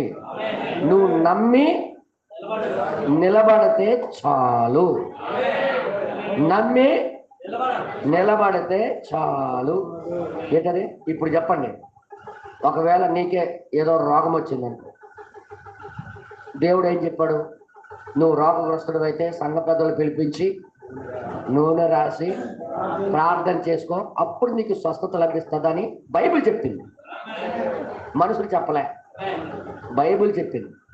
కాబట్టి నేను అలాగే చేయించుకుంటాను అని నువ్వు అన్నావు అనుకో, ప్రార్థన చేసిన తర్వాత ఎక్కువైపోయింది. ఉదాహరణకి ఇంకెక్కువైపోయింది, అప్పుడు లెక్కలు తేలిపోతాయి. అప్పుడు లెక్కలు తేలిపోతాయి. దేవుడి మాట మీద విశ్వాసం ఉందో లేదో. నాకు ఇష్టమేనండి, నేను నమ్ముతానండి, ఎన్ని డైలాగులు కొట్టినా అక్కడ దొరికిపోతాం అనమాట. దేవుడు కూడా ఏం చేస్తాడంటే కొద్దిగా నీకు టెస్టింగ్ చేయడానికి మరి కాస్త ఎక్కువ చేసేస్తాడు. 102 జ్వరం ఉండేది 103 చేసేస్తాడు అన్నమాట. అప్పుడు ఏమంటాం? లేదు దేవుడు చెప్పిందే నేను చేశాను, తర్వాత బాధ్యుడు ఆయనే, కాబట్టి నాకు ఏటి అవదని అంటావో లేకపోతే భయపడి పారిపోతావు అనేది లెక్క. అందుకే దేవుడు వాగ్దానం మీద ఆనుకునే పద్ధతి ఒకటి ఉంది. ఆ విధంగా ఆనుకుంటేనే కార్యాలు చూస్తాం. నాకు మీరు చెప్పండి, ఏలియాకి నమ్ముకున్న ఒక ఆమె అప్పుల పాల్లో ఉంటే దేవుడు ఆ ఇంటిని అప్పుల నుండి బయటికి లేపాడా లేదా? గట్టి చెప్పాలా? మరి నీవు అప్పులుంటాయి. ఇప్పుడు అదే కదా సమస్య. ఏలియా మాట మీద ఆమె ఆనుకోయింది. ఏలియా మాట మీద ఆమె ఆనుకొని నిలబడ్డది కాబట్టి ఆమె అప్పులను పట్టుకొచ్చింది. మరి ఈ రోజు నువ్వు నిలబడకుండా అప్పుల్లో ఉన్నాను, తీయట్లేదు, ఇంకెక్కువైపోతుంది. ఎప్పుడు వస్తుందండి? ముందు నిలబడయ్యా, నిలబడి చూడు. ఊరకే నిలబడి చూడు, ఏం జరుగుతుందో చూడు. మీరు ఆ విశ్వాసంలోకి రాకుండా ఏం జరుగుద్ది? అందుకని నేను అంటున్నా, వాళ్ళకి ఇచ్చిన వాగ్దానం ఎలాంటిదంటే చూడండి, లూకాసు వార్త 24వ అధ్యాయం. ఇప్పుడు ఒకసారి తీసి చదవండి ప్లీజ్. లూకాసు వార్త 24వ అధ్యాయం ఒక్కసారి మీరు తీసి చదవాలని కోరుతున్నా. వాళ్ళకి ఏం వాగ్దానం ఇస్తున్నాడు? ఆత్మ మీ మీదకి వస్తుంది. ఈ సంగతులకు మీరే సాక్షులు. ఇదిగో నా తండ్రి వాగ్దానం చేసినది మీ మీదికి పంపుతున్నాను. తండ్రి వాగ్దానం చేసింది మీ దగ్గరికి పంపిస్తున్నాను. మీరు పైనుండి శక్తి పొందు వరకు పట్టణములో నిలిచి ఉండుడని వారితో చెప్పాను. పట్టణములో నిలిచి ఉండాలని ఆయన చెప్పాడు. ఓకే, మరి బలం గారు ఏం చెప్తున్నాడో కొద్దిగా మీకు చదివి వినిపిస్తాను. ఇప్పుడు వీళ్ళు వెళ్ళి ఏం చేయాలన్నా? నిలిచి ఉండండి అన్నాడు. ఎన్ని రోజులు అని చెప్పలే, మాట్లాడరు. ఇదే వాళ్ళకి పరీక్ష. నిజంగా దేవుడి మాట మీద ఆనుకొని నిలబడతారో కదిలిపోయి వెళ్ళిపోతారో అనేది పరీక్ష. ఎన్ని రోజులు చెప్పలేదు అంటే నేను నాలాంటి వాడు ఉంటే ఏమంటారు తెలుసా? కితనా దిన్ సార్, ఎన్ని రోజులు ఉండమంటారు? ఎన్ని రోజులు చూడాలని అడిగేవాళ్ళు. కానీ ఎవరికి ఆలోచన రాలేదు. ప్రతి ఆలోచన దేవుడు పట్టుకుంటాడు, మీకు తెలుసు కదా. ఎవరికి మాట్లాడడానికి ఛాయిస్ ఇవ్వలే. అయితే వెళ్ళండి, ఎదురు చూడండి అన్నాడు. ఒకవేళ గిరిబెదర్ లాంటి వాళ్ళు చెప్పండి, జోసెఫ్ లాంటి వాళ్ళు అక్కడ ఉంటే అసలు కేసులు ఉన్నాయి బెదరు. వెళ్ళిపోతానని దిగిపోతారు. లేదు దేవుడి మాట మీద ఆనుకొని నిలబడతారు అనేది ఒక పరీక్ష. చెప్పలే అక్కడ డేట్లు, రోజులు. ఎదురు చూడండి అన్నాడు. అదేనా రాసింది అక్కడ? మరి ఇంకేమైనా ఎక్స్ట్రా రాశాడా? మీరు వెళ్ళి ఎదురు చూడండి అని. అప్పుడు వెళ్ళి వాళ్ళు అపొస్తలుల కార్యములు 1వ అధ్యాయం మీరు తీసి చదవండి దయచేసి, మీరు అందరూ చూడండి.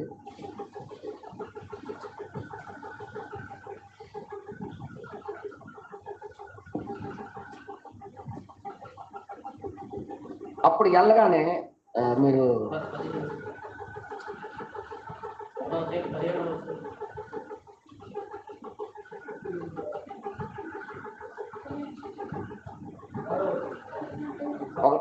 ఒకటి ఏ 15 వచ్చింది మనతో ఉండు ఒక్క నిమిషం. అయితే 1వ అధ్యాయము 15 వచ్చిన ముందు చదువు చాలు, సరిపోతుంది. ఆ కాలమందు ఇంచుమించు 120 మంది సహోదరులు కూడి ఉండగా. ఎక్కడ కూడుకున్నారు? ఎంతమంది? 4వ వచనంలో చదివితే 4వ వచనం, ఆయన వారిని కలుసుకుని ఎలాగూ ఆజ్ఞాపించెను, మీరు యెరూషలేము నుండి వెళ్ళక యెరూషలేములోనే ఉండండి అని నా వలన వినిన తండ్రి యొక్క వాగ్దానము కొరకు కనిపెట్టండి. ఓకే. యోహాను నీళ్లతో బాప్తిస్మం ఇచ్చెను, కానీ కొద్ది దినములలోగా మీరు పరిశుద్ధాత్మలో బాప్తిస్మం పొందిదరనెను. ఎదురు చూడమన్నాడు. ఇక ఎన్ని రోజులు చూసారన్నా మీకు తెలుసు కదా. 10 రోజులు అక్కడే ఉన్నారు. దేవుడు వాగ్దానం కోసం వీళ్ళేమి కనలే. దేవుడు వాగ్దానం కోసం వీళ్ళేమి దర్శనాలు అడగలే. ప్రభా మాలో ఎవరికొకరు దర్శనం చూపించి ప్రభా మాకు వచ్చిందా లేదా అని అడగలే. దేవుడు అన్నాడు ఇస్తాడు. చెప్పండి గట్టిగా, దేవుడు అన్నాడు ఇస్తాడు, దేవుడు అన్నాడు దొరుకుతుంది. ఇప్పుడు మా సహోదరులకి నువ్వు ఇంటర్మీడియట్ ఫస్ట్ క్లాస్లో పాస్ అయిపోతానని దేవుడు అన్నాడు అనుకో, మరి ఇంకా జంకు బంకు అక్కర్లే, మరి జంకు అక్కర్లే అని అర్థమైంది. అభియానికి ఖచ్చితంగా పాస్ అయిపోతాడు. అదే డేరింగ్ అబ్రహాంలో ఉండేది. ఆ డేరింగే నాకెవరు చంపలేరు, పిల్లలు పుట్టకుండా నాకెవరు చంపలేడు, పిల్లలు నా వల్లే పుడతారని దేవుడు ఇచ్చాడు మాట. మధ్యలోని 100 మంది రాజులనే నాకెవడు ఏం చేయలేడు. అందుకే పీట కత్తి పట్టుకుని వెళ్ళి యుద్ధానికి వెళ్ళిపోయానా. ఇంటి దగ్గర కూరగాయలు ఉల్లిపాయలు కోసిన కత్తి, ఆ రాజుల దగ్గర పెద్ద పెద్ద ఈట్లు ఉన్నాయి, పొడి సత్తరానికి భయమే లేదు ఈయనకి. ఈయన పీట కత్తి పట్టుకొని పరిగెడుతున్న వాళ్ళకి కొట్టడానికి. ఏంట్రా నీ డేరింగ్ అంటే, ఒరే నా మీద ఎంత నమ్మకం ఏంటండి. కానీ దేవుడు కూడా మధ్యలో దిగిపోయి వాళ్ళకి తరుముతున్నాడు. ఇంకా ఏమైనా అవుతే నా మాట అబద్ధం అయిపోద్ది, నేను దేవుడిని కాకుండా అయిపోతాను. నువ్వేంటే నా మీద ఎంత నమ్మకం పెట్టుకొని మరీ ఇంత ఘోరం, ఇంత పెద్ద ఈటి పట్టుకున్నాడు పరిగెట్టించేస్తున్నాడు. దావీదులో కూడా అదే డేరింగ్, అదే నాయన గొలియాతు అంత పెద్ద మనిషి, ఆడి దగ్గర ఉన్నది 14 అడుగులు ఈటే, ఆడి దగ్గర ఉన్నది కత్తే 8 అడుగుల కత్తి, ఆడు 14 అంగుళాలు ఏలు ఒకటి.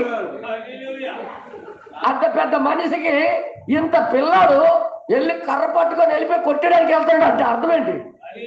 నీ డేరింగ్ ఏంటి అంటే, నాకు రాజుగా ఉండడానికి అభిషేకించాడు దేవుడు. నేను రాజు అవ్వకుండా ఈడేయాలి చంపగలను. నీకు నేను ఎలా చెప్పను? నేను రాజు అవ్వకుండా సింహాసనం మీద కూర్చోకుండా ఈడి చేతిలో నేను ఎలా చచ్చిపోతాను? మాట ఇచ్చింది మనిషి కాదు, దేవుడు మాట ఇచ్చాడు. అంటే అలాంటి నమ్మకం సంఘంకు ఉంటే దేవుడి మాటల మీద సంఘంలో గొప్ప అద్భుతాలు జరుగుతాయి, ఆశ్చర్య కార్యాలు జరుగుతాయి, కుటుంబాల్లో గొప్ప ఆశ్చర్యకార్యాలు జరుగుతాయి, జీవితాల్లో గొప్ప ఆశ్చర్యకార్యాలు. ఆ నమ్మకం లేకే ఏటి చేయట్లేదు దేవుడు. అలాంటి నమ్మకం రావాలి. దావీదు ఇంతోడు, గొలియాతు అంత పెద్దోడు, ఎలా కొట్టడానికి వెళ్ళిపోతున్నాడు? ఎలా కొట్టడానికి వెళ్ళిపోతున్నాడు కదా? డేరింగ్ ఏడు తెలుసా? దేవుడు మాట ఇచ్చాడు. ముందే ప్రవక్తను పంపించి అభిషేకించి, ఇశ్రాయేలు మీదకి రాజుగా నువ్వు అవ్వబోతున్నావు, నువ్వు రాజు అవుతున్నావు అని ఆయనకి దేవుడే పంపించి అభిషేకించాడు. దేవుడు మాట ఇచ్చాడు, దేవుడు మాట ఇచ్చాడు. ఈయనకి ఎవడు చంపలేడు, ఇక ఎవడూ చంపలేడు. అర్థమైంది మీ అందరికీ? ఎవడు ఏం చేయలేడు. ఒకరోజు ఫిలిప్తీన్ రాజుకి దొరికిపోయాడు. ఈయన దావీదు దొరికిపోయాడు, ఫిలిప్తీన్కి దొరికిపోయాడు. ఆయన పట్టుకున్నారు, తీసుకొని వెళ్ళిపోయారు, కట్టేశారు. ఈయన ఏమంటున్నాడంటే, ఒకవేళ ఇక్కడ చచ్చిపోతే దేవుడు మాట అబద్ధమైపోతుంది. ఆయన తెలుసు ఇక్కడ కూడా నాకు ఎవడో ఏం చేయలేదు. చిన్న యాక్షన్ చేశాడు, చేపలు కాల్చుకుంటూ పిచ్చోడ్లాగా యాక్షన్ చేశాడు. ఆడు పుసుకు నమ్మేశాడు అవుతున్నాడు. ఈ పిచ్చోడుకు తెచ్చారట,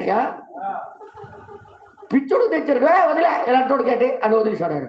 ఆయనకి తెలియదు ఈ వెనకాల ఏ మాట ఉందనేది. అర్థమైంది మీ అందరికి? బ్రదర్, వాగ్దానం ఉంటే అది మరణమైన మనం భయపడిన అవసరం లేదు. నేను ఏది మాట్లాడుతున్నాను? మరణమైన దానికి ఎదురుగా వెళ్ళేసి నువ్వేం చేస్తావు? ఇచ్చింది ఎవరు తెలుసు? వాగ్దానము ఆయన ఇచ్చాడు మనకి. ఆయన నేనేం మాట్లాడుతున్నా అర్థమైందా అమ్మ? అర్థమవుతుందా? మీ ఆయన ఎన్నిసార్లు మీ దగ్గర మాట ఇచ్చాడు? లేదు సుజీ, వచ్చే నెల నీకు చీర కొంటాను ఎన్నిసార్లు అలాగ అన్నాడు అని ఉదాహరణగా అంటాడు. ఒకవేళ అన్ని ఉంటే పేగులు ఒడ్డుకు లాగేస్తుంది అయ్యమ్మ. అన్ని ఉంటే వదులుతుంది ఏంటి? కొన్ని వరకు వదలదు, అనకపోతేనే బతికిశాడు. అంటే ఉదాహరణ చెప్తున్నాను. గిన్నించి వెళ్ళి గిల్లు కొంటానన్నావు, కొన్నావా? కొట్టామంటావు, కొన్నావు. ఇటుకి తిన్నప్పుడు, కూర్చున్నప్పుడు, లేచినప్పుడు, వెళ్ళినప్పుడు డ్యూటీ నుండి వచ్చినప్పుడు నువ్వు తెస్తానన్నావు, తెచ్చా. అంటే ఉదాహరణ చెప్తున్నాను. అలా మా తమ్ముడు వాగ్దానం ఇచ్చి తప్పిపోలే, కష్టమో సగమో ఈరోజు అటు ఇటు కానీ చేస్తాను. అందుకే నేను చెప్తున్నాను, మనిషి కాదు. ఒకవేళ మా తమ్ముడైనా తప్పు వచ్చేమో కానీ దేవుడు మాత్రం తప్పడు. వింటున్నారా? అంటే మీకు ఎందుకు ఈ ఉదాహరణ చెప్తున్నా అంటే మీకు అర్థం అవ్వాలన్నారా? వీళ్ళు వెళ్ళి 10 రోజులు కూడా ఏ దర్శనం గురించి అడగలే. వింటున్నారా? ఏ కళల గురించి అడగలే. బ్రదర్, ఏదైనా వాక్యములో చెప్పినప్పుడు కళల కోసం చూడకండి, దర్శనాల కోసం చూడకండి. దేవుడు అన్నాడు కాబట్టి అది జరుగుతుంది అని నమ్మి దాని అందు విశ్వాసం ఉంచి ముందుకెళ్ళిపోండి. అదే కార్యాలు జరుగుతాయి. ఆటోమేటిక్ గా దేవుడే దాన్ని నిరూపించుకుంటాడు. హల్లెలూయా. ఇప్పుడు మనము ఈ యొక్క వాడబడిన ఈ దుప్పటి వర్తమానంలో మీరు చదివితే ఇక్కడ మన ప్రవక్త ఏమంటాడు చూద్దాం. ఒక్క నిమిషం చూస్తారా? తొందరగా లాగండి. మీరు లాగుతారు మానేస్తారు మీ ఇష్టం. 74వ పేర బ్రదర్, 56:11:25 మార్నింగ్ తీసి 74వ పేర నేను చదువుతాను ఈలోగా, మీరు ఎత్తుకుంటున్నాడు. ఇప్పుడు ఇక్కడ దేవుడి ప్రతినిధి దాన్ని చెప్పాడు. ఇప్పుడు దేవుడి ప్రతినిధి అంటే ఏలియా ప్రవక్త. మరియు దేవుడు తనంతట తానే దాన్ని చెప్పాడు. దేవుడే తనంతట తాను చెప్పాడు కాబట్టి అయితే మనం ఏమి చేయగలము? కానీ మన ఆలోచన దాని మీదనే ఉంచుట తప్ప. దేవుడు చెప్పాడు కాబట్టి మన ఆలోచన దాని మీద పెట్టాలి అంతే. నెక్స్ట్ తర్వాత మనం ఏం చేయగలం? చెప్పాను. నేను వెళ్ళినప్పుడు నీవు చూసినట్లయితే నీ వాగ్దానమును నీవు పొందుకుంటావు. నీకేదైతే వాగ్దానం ఉందో అది నువ్వు పొందుకుంటావు.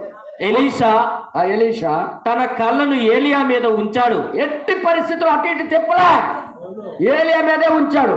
ప్రతి దిక్కు నుండి ఎంత గట్టిగా ఏది అరిచినా పట్టించుకోవద్దు. అంటే దీన్ని బట్టి చూస్తే ఏలియా వాగ్దానం తప్పించడానికి అక్కడ పక్కన పెద్ద నక్కలు అరుస్తున్నాయేమో, పులులు అరుస్తున్నాయేమో. ఒంటరిగా ఉన్నాడు వీడి వైపు చూసి. ఎందుకో తెలుసా? దేవుడు వాగ్దానం వైపు చూడకుండా చేయాలని. ఏది అరిసినాటి పక్క చూడట్లే. ఎందుకంటే వాగ్దానం ఏమైంది? ఆయనకి కనబడితే చూస్తే అది దొరుకుతుంది. ఈరోజు కూడా నువ్వు చూసే పద్ధతి ఏంటి తెలుసా? దేవుడి మాట మీద నీ చుట్టూ ఏమి జరిగినా లెక్క చేయకూడదు. నీ శరీరం ఏమైపోయినా నువ్వు చూడకూడదు. దేవుడు మాట ఇచ్చాడు, ఆయన చేస్తాడు. మీకు నేనైతే గెంతులు, మీ స్థానంలో కూర్చుంటే నేను నిలబడి గెంతులు వేసేవాడు. ఇది ఆ ఉద్దేశంతో మాట్లాడుతున్నాడు దేవుడు. హల్లెలూయా. ఏమంటాడు చూద్దాం ఒక్క నిమిషం. ప్రతి వైపు ఏమి ఆక్రమించినను, దానికి ముందుగా అక్కడ ఏమి ఆక్రమించినను వెనుక అతను వాటి వైపు చూడను కూడా చూడలేదు. అసలు చూడలేదు. అతను తన దృష్టిని తన కన్నులను వాగ్దానం మీద ఉంచాడు. వాగ్దానం మీదే ఉంచాడు. నీవు అక్కడే ఉన్నావు. ఏదో అంటాడనే, నీవు అక్కడే ఉన్నావు. నువ్వు కూడా పొందుకోవాలంటే అలాగే చెయ్యాలి. నీ దృష్టిని వాగ్దానం మీద ఉంచాలి.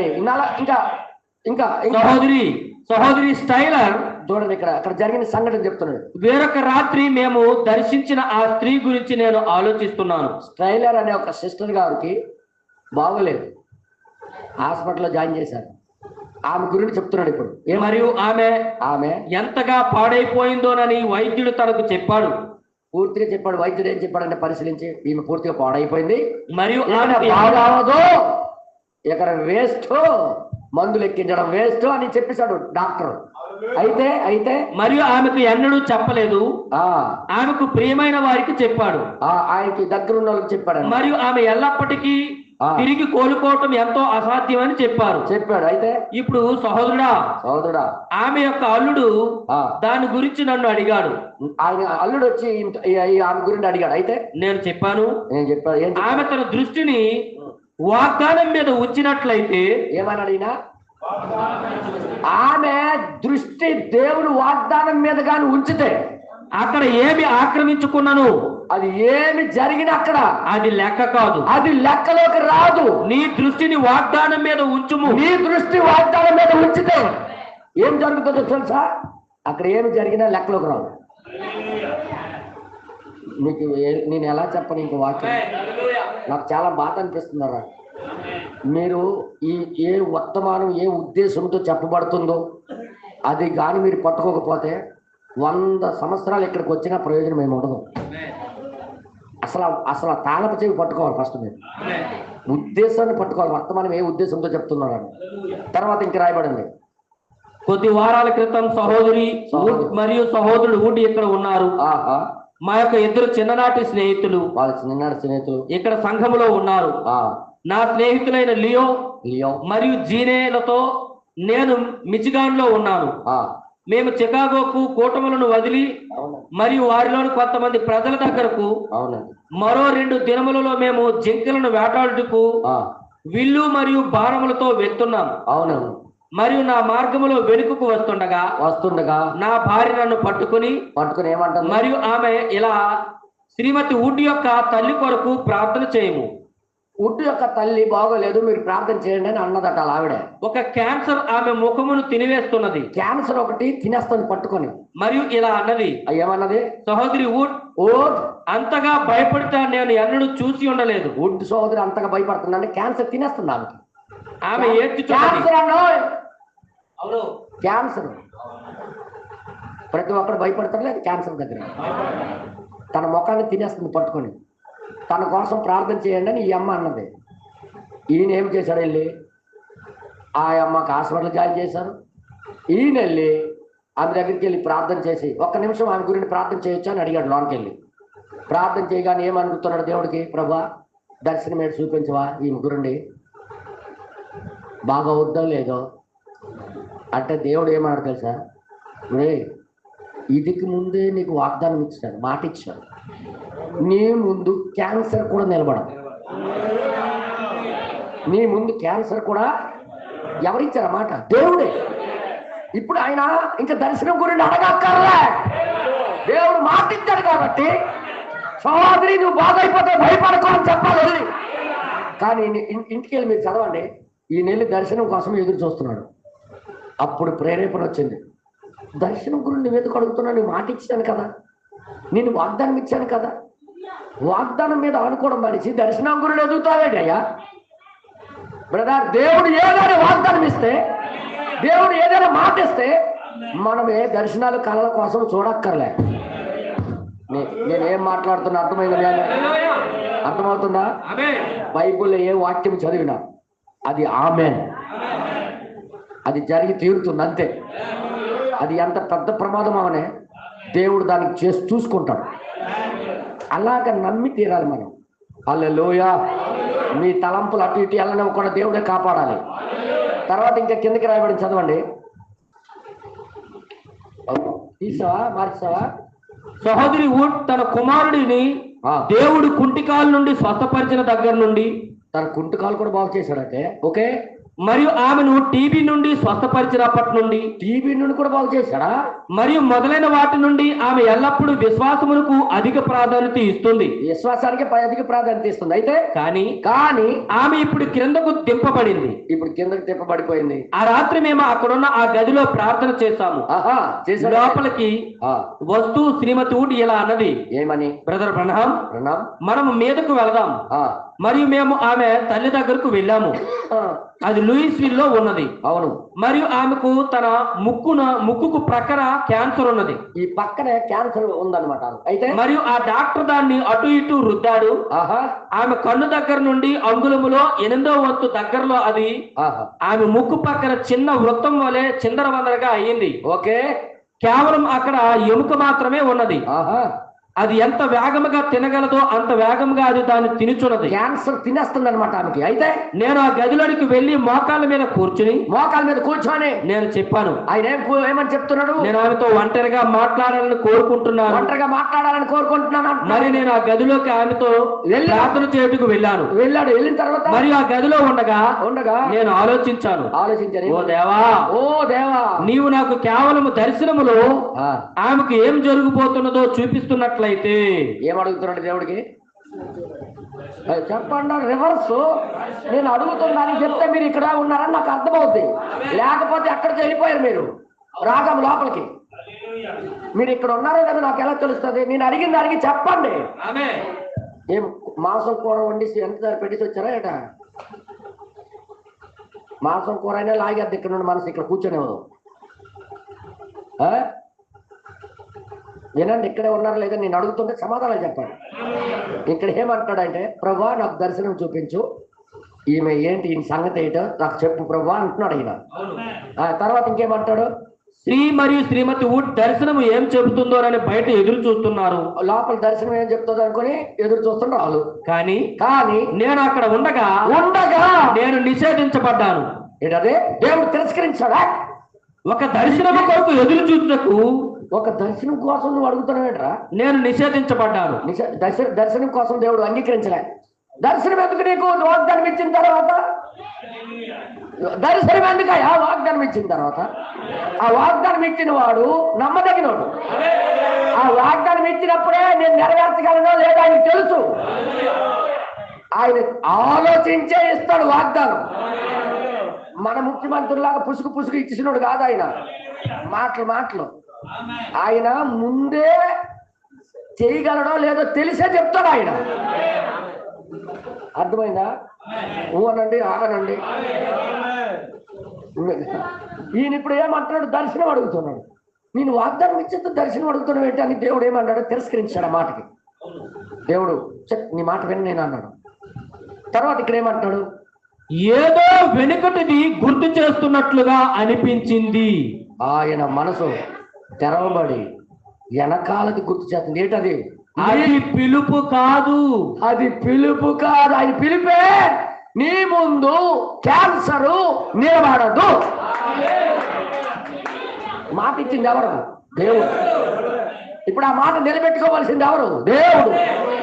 ఇప్పుడు నేనే నాకు కానీ ఆ మాట ఇస్తే డైరెక్ట్గా వెళ్ళిపోతాను నేను. దానికి ఇంక దర్శనాలు అవసరంలే. నెక్స్ట్ తర్వాత ఇక్కడ ఏమైంది? వాగ్దానం ఇవ్వబడినది చెబితే, వాగ్దానం ఇవ్వబడింది చెబితే ఇంకా దర్శనం యొక్క అవసరం ఏమున్నది? ఏదో అంటున్నాడు సంగమా, గ్రహించారా? వాగ్దానం ఇవ్వబడింది చెబితే ఇంక దర్శనంతో పనేమిటి? నెక్స్ట్ తర్వాత కావున నేను మోకరిల్లి ప్రార్థించాను. ఇంకా మోకరి ప్రార్థన చేశాడు. మరి నేను ప్రార్థన చేస్తుండగా వాగ్దానం యొక్క విశ్వాసం నా లోపల ఏదో జవాబు చెప్పింది. ఏంటి జవాబు చెప్పింది? బయటకు వచ్చే మరియు శ్రీమతి వుడ్తో నేను ఆమెతో దీని గురించి చెప్పినప్పుడు ఆమె ఇలా అన్నది, బ్రదర్ బ్రహ్మ, నీవు దేనినైనా చూసావా? ఏదైనా దర్శనం వచ్చిందా నీకు అని అడిగింది. నేను అన్నాను.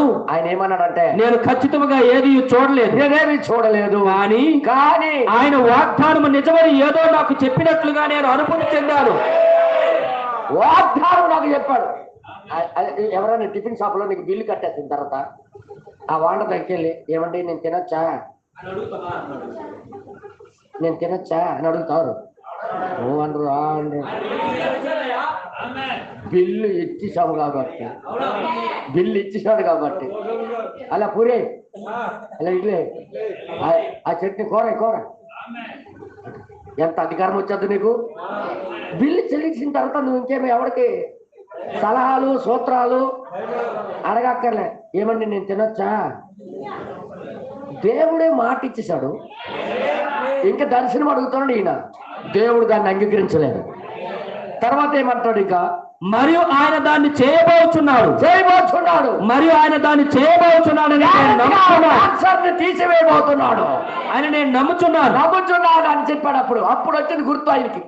తర్వాత ఏం జరిగింది? మరియు 24 గంటల లోపలే 24 డాక్టర్ ఏమన్నాడు? అయిపోయిన పని, దీనికి ఎవరు బాగు చేయలేరు అన్నాడు. 24 గంటల్లోనే ఏం జరిగింది? క్యాన్సర్ యొక్క అంతము ముక్కలగుట ప్రారంభమైనది. కొట్టండి. వాగ్దానం ఇచ్చిన తర్వాత నువ్వు చూడక్కర్లేదు నాన్న, దర్శనాలు అక్కర్లేదు నాన్న. ఏదైనా దేవుడు నీకు వాగ్దానం ఇస్తే నువ్వేమి దర్శనాలు కాలంలో చూడక్కర్లే. దేవుడు అన్నాడు కాబట్టి చేస్తాడు ఆయన. దేవుడు చెప్పాడు కాబట్టి ఆయన నెరవేరుస్తాడు ఆయన. ఆ నమ్మకము దేవుడు మాటల మీద ఉండాలి మనిషికి. అలా ఉంటే ఈ రోజు మన మధ్యలో ఒక్కడు రోగగ్రస్తుడు ఉండడు. క్యాన్సర్ ఏమైపోయింది? డాక్టర్లు బాగు చేయలేకపోయింది, దేవుడు వాగ్దానం ద్వారా పనిచేస్తాడు. అలాంటిది దేవుడు యొక్క విశ్వాసం. ఎంతమందికి అర్థమవుతుంది? అందుకే వాగ్దానం మీద నమ్ముకొని నిలబడండి, కార్యాలు మీరే చూస్తారు. హల్లెలూయా. వాగ్దానము చాలా అవసరం. దేవుడు వాగ్దానం పట్టుకోవడం ఎంతో అవసరమై ఉన్నది. హల్లెలూయా. మీకు తెలుసా, నోహావుకు వాడ తయారు చేయమన్నాడు దేవుడు. నీవు నీ కుటుంబీకులు నేను రక్షిస్తాను, వాడ తయారు చేయ అన్నాడు. దేవుడు కొన్ని లెక్కలు ఇచ్చాడు, ఆ లెక్కల ప్రకారంగా చేశాడు. లోపలికి వెళ్ళిపో, వర్షం వస్తుందని దేవుడు చెప్పేశాడు. లోపలికి తులిస్తాడు, లోపలికి బయట నుండి గడపెట్టేశాడు దేవుడు బయట నుండి గడపెట్టేశాడు. వెళ్ళిపోయిన వారం రోజుల వరకు ఒక సినుకు లేదు.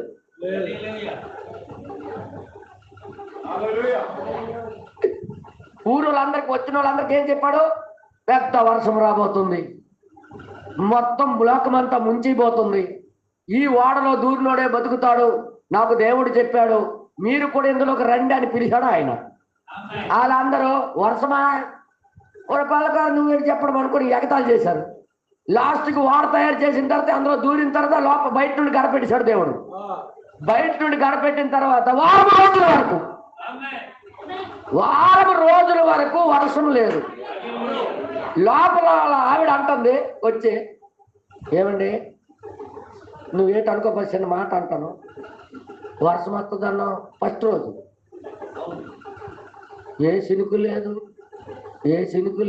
ఒకవేళ ఎండ దెబ్బ తినేసి మాట్లాడేసారేటండి అంటుంది అలా ఆవిడ. వాళ్ళ నాన్న వాళ్ళతో బాబులు వాళ్ళ అబ్బాయిలు వచ్చి, బ్రదర్ వింటున్నారా బ్రదర్, అబ్బాయిలు వచ్చి ఏమంటున్నారు తెలుసా? డాడీ ఏదేమైనా అందరూ హేళన చేసినట్టుగా రెండో రోజు ఏమైనా తప్పుగా ఆలోచించేవాడు చూడ్డాడు, కొద్దిగా ఆలోచించి డాడీ అంటున్నారు వాళ్ళు. ఒరే నేనేమి తప్పుగా ఆలోచించలేదు, దేవుడు అన్నాడు,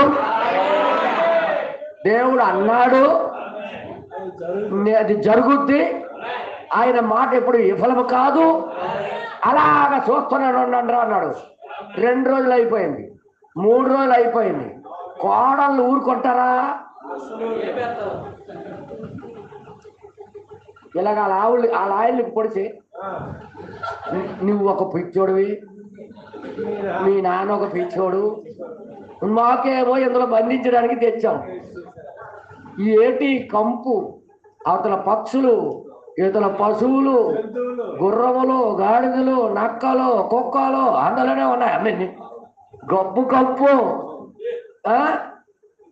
అనుకొని వాళ్ళు తినేస్తుంటే ఆ బాధ భరించలేక, వాళ్ళ ఆడవిడ్లు బాధ భరించలేక తండ్రి దగ్గరికి వచ్చి, నాన్న మరొకసారి ఆలోచిస్తే బాగుంది కదా, మీరు పెద్దోడు, ఏది అనలేము మేము, నువ్వు పెద్దోడు, ఏది ఆలోచిస్తే బాగుండు. ఒరే ఎప్పుడు సందేహించదు, దేవుడు అన్నాడు, ఆయన చూసుకుంటాడు, ఆయన చేస్తాడని. వారం రోజులు ఇదే డిస్కషన్ లోపల. ప్రతిరోజు కిటికీ దగ్గరికి వచ్చి ఇలా చూస్తున్నాడు నోహం. ఊరు వాళ్ళందరూ వచ్చి టమాటి పళ్ళు, కుళ్ళిపోయిన టమాటి పళ్ళతో ఇసురుతుండ్రు. ఒరే పిచ్చోడా, వర్షం అన్నావు, వారం రోజులు అయింది, ఏమీ లేదు అనేసరికి ఇంత సినుగు పడ్డది ఒకటి. 7వ రోజు తుప్పు పడ్డది. సౌండ్ విన్నావా అన్నాడు లోపల. లేదు, గుడ్లు ఇసురుతుండ్రు వాళ్ళు అంటున్నారు. ఇంకొకటి దుబ్బుడుకు దుబ్బుడుకు దుబ్బుడుకు పని స్టార్ట్ అయింది. స్టార్ట్ అయిన తర్వాత ఇక్కడ ఉరుములు మెరుపులు రాగానే అప్పుడు నోహా అంటున్నాడు, చూసావా ప్రియా, దేవుడు మాట తప్పడు. దేవుడు ఏదైనా మాట ఇస్తే ఆయన మాట తప్పడు. ఎంతమందికి అర్థమైంది? అందుకే వాగ్దానం అయినప్పుడు దర్శనాలు అక్కర్లే. ఏం జరిగింది ప్రధాని గారికి? దర్శనం ఎందుకు వాగ్దానానికి? కళలు ఎందుకు దర్శనానికి? అందుకే చెప్తున్నాను, నువ్వు ప్రార్థన చేస్తున్నావు అంటే చాలా మంది తల్లిదండ్రులు ఈ రోజు కూడా వారి పిల్లల కోసం ఏమని, ప్రభా మంచి సంబంధం ఉంటే మా పాపకి మా బాబుకి తీసుకురా ప్రభు అని ప్రార్థన చేస్తారు. ప్రభా నువ్వే చూపించు అని అంటారు. వీళ్ళేమనుకుంటారంటే ఆకాశం నుండి సిలువు పట్టుకొని వచ్చి టింగ్ టింగ్ అని నీ కూతురికి పలానా దగ్గర సంబంధం ఉంది, వెళ్ళము తీసుకున్నాము అంటాడు కదా అని చూస్తుంటారు. వీళ్ళు ప్రార్థన చేసినట్టుగా దేవుడు ఏం చేస్తాడంటే, ఎవరో ఒక పాస్టర్ని ప్రేరేపణ చేసి పలానా దగ్గర సంబంధం ఉందండి, మంచోలే, దేవుడు భయం ఉండోలే అని అన్నాడు అనుకో, అలాగేనండి ప్రార్థన చేస్తాం. నువ్వు ప్రార్థన చేసింది ఏంటి? మంచి సంబంధం వస్తే రానే అని. అది దేవుడు ఇంకొక మనిషి ద్వారా పంపిస్తే దాని గురించి ఏమంటావు నువ్వు? ప్రార్థన చేస్తామండి, ఆలోచిస్తామండి, కొన్ని నెలలు అలాగేనండి అంటాడు అవతలోడు. అలాగే మంచిగా ప్రార్థన చేయంటారు. ప్రార్థన చేయ 1 నెల, 2వ నెల, 3వ నెల, 4వ నెల, 7వ నెల, 10వ నెల, 12 నెల, సంవత్సరం పోయిన తర్వాత ప్రార్థన చేస్తున్నాం కానీ ఏం ప్రేరేపణ రాదు. జీవితాంతం ప్రార్థన చేసుకునే ఉండు. వీళ్ళు మైండ్ లో ఒకటి పెట్టుకొని వచ్చాడు. ఆ మైండ్ సెట్ అవతల కనబడినంత వరకు వీళ్ళకి ప్రేరేపణ రాదు, రాబోదు. ప్రేరేపణ రాదు. వీళ్ళు అనుకున్నట్టుగా వాడికి జాబ్ ఉండి 1,50,000 రూపాయలు జీతం ఉండి పావలా కట్నం లేకుండా చేసుకుంటానంటే ఎర్రగా బుర్రగా బొద్ది మీసాలు, ఎన్టీఆర్ లాంటి రూపము, ఇవన్నీ ఉంటే ప్రేరేపణ 5 నిమిషాలు పట్టదు. 5 నిమిషాల్లో ప్రేరేపణ వచ్చి, ఇదంతా దేవుడి ప్రేరేపణనండి, దేవుడేనండి పంపించాడు. ఇది దీని గురించి 3 నెలల బట్టి ప్రార్థన చేస్తున్నాము, అలాగొచ్చేసి అలాగా చూపించాడు. ఓహో దేవానికి స్తోత్రం.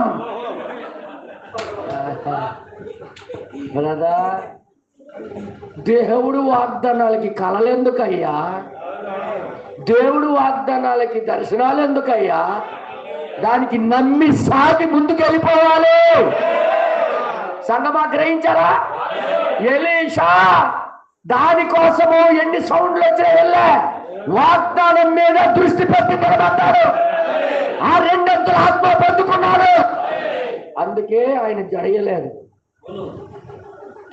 మన ప్రవక్త గారికి కూడా దేవుడు వాగ్దానం ఇచ్చిన తర్వాత నువ్వు దర్శనం అడుగుతున్న వెంటనే దేవుడు తిరస్కరించాడు. ఆయనకి దేవుడికి పక్కన పెట్టేశాడు.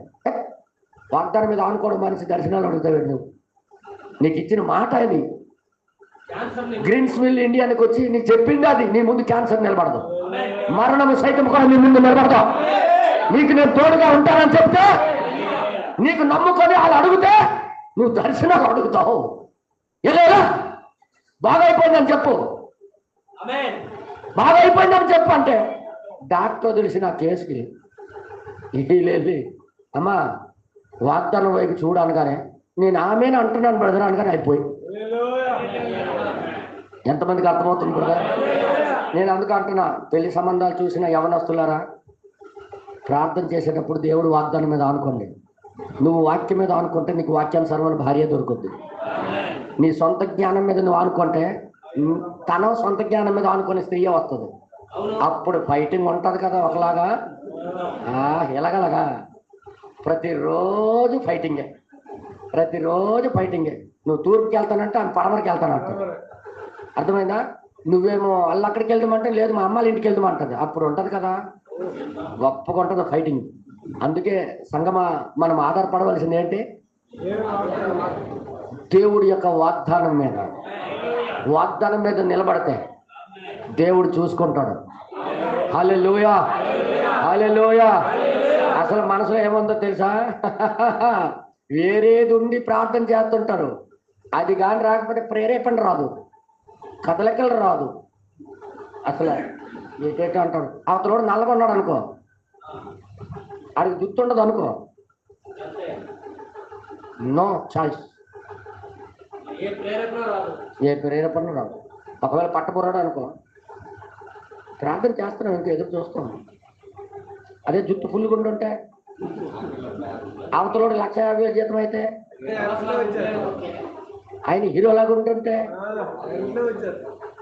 దొల్లగొట్టి వచ్చేస్తుంది ప్రేరేపణ కదా. ఇలాగలా కాదు. నేను ఇలాగ అంటున్నానని మరి ఏమనుకోకండి, అవేమి చూడకండి. మనం చూడవలసింది వాగ్దానం. హల్లెలూయా, దేవుడు నామానికి. అందుకే అంటున్నాడు బ్రహ్మం గారు, నేను వెళ్ళి అడిగితే దర్శనం ఇమ్మని అడిగితే నాకు తోచేశాడు దేవుడు అంటాడు. బ్రదర్, వాగ్దానం పొందుకున్న తర్వాత నువ్వు కానీ దర్శనాల గురించి ఎదురు చూసావా, కళల గురించి ఎదురు చూసావా, తంతాడు దేవుడు. ప్రవక్తిగా వదలలేదు ఆయన. ఆ గురే కాలేబు యెహోషువలో ఉండేది. వాళ్ళు వాగ్దానం వైపు చూసుకొని వెళ్ళారు. అక్కడికి వాగ్దానం ఇచ్చాడు. వాళ్ళు ఎంత పెద్ద మనుషులో మాకు అవసరంలే, దేవుడు మాట ఇచ్చాడు కాబట్టి దాన్ని చూసుకుంటాడు. ఆ దేశం మాది అన్నాడు, స్వతంత్రించుకోమన్నాడు. మిగతా దేవుడు చూసుకుంటాడు. మిగతా 10 మంది ఏమన్నారు తెలుసా? మేము దాన్ని జయించలేము, మాకు రాదు.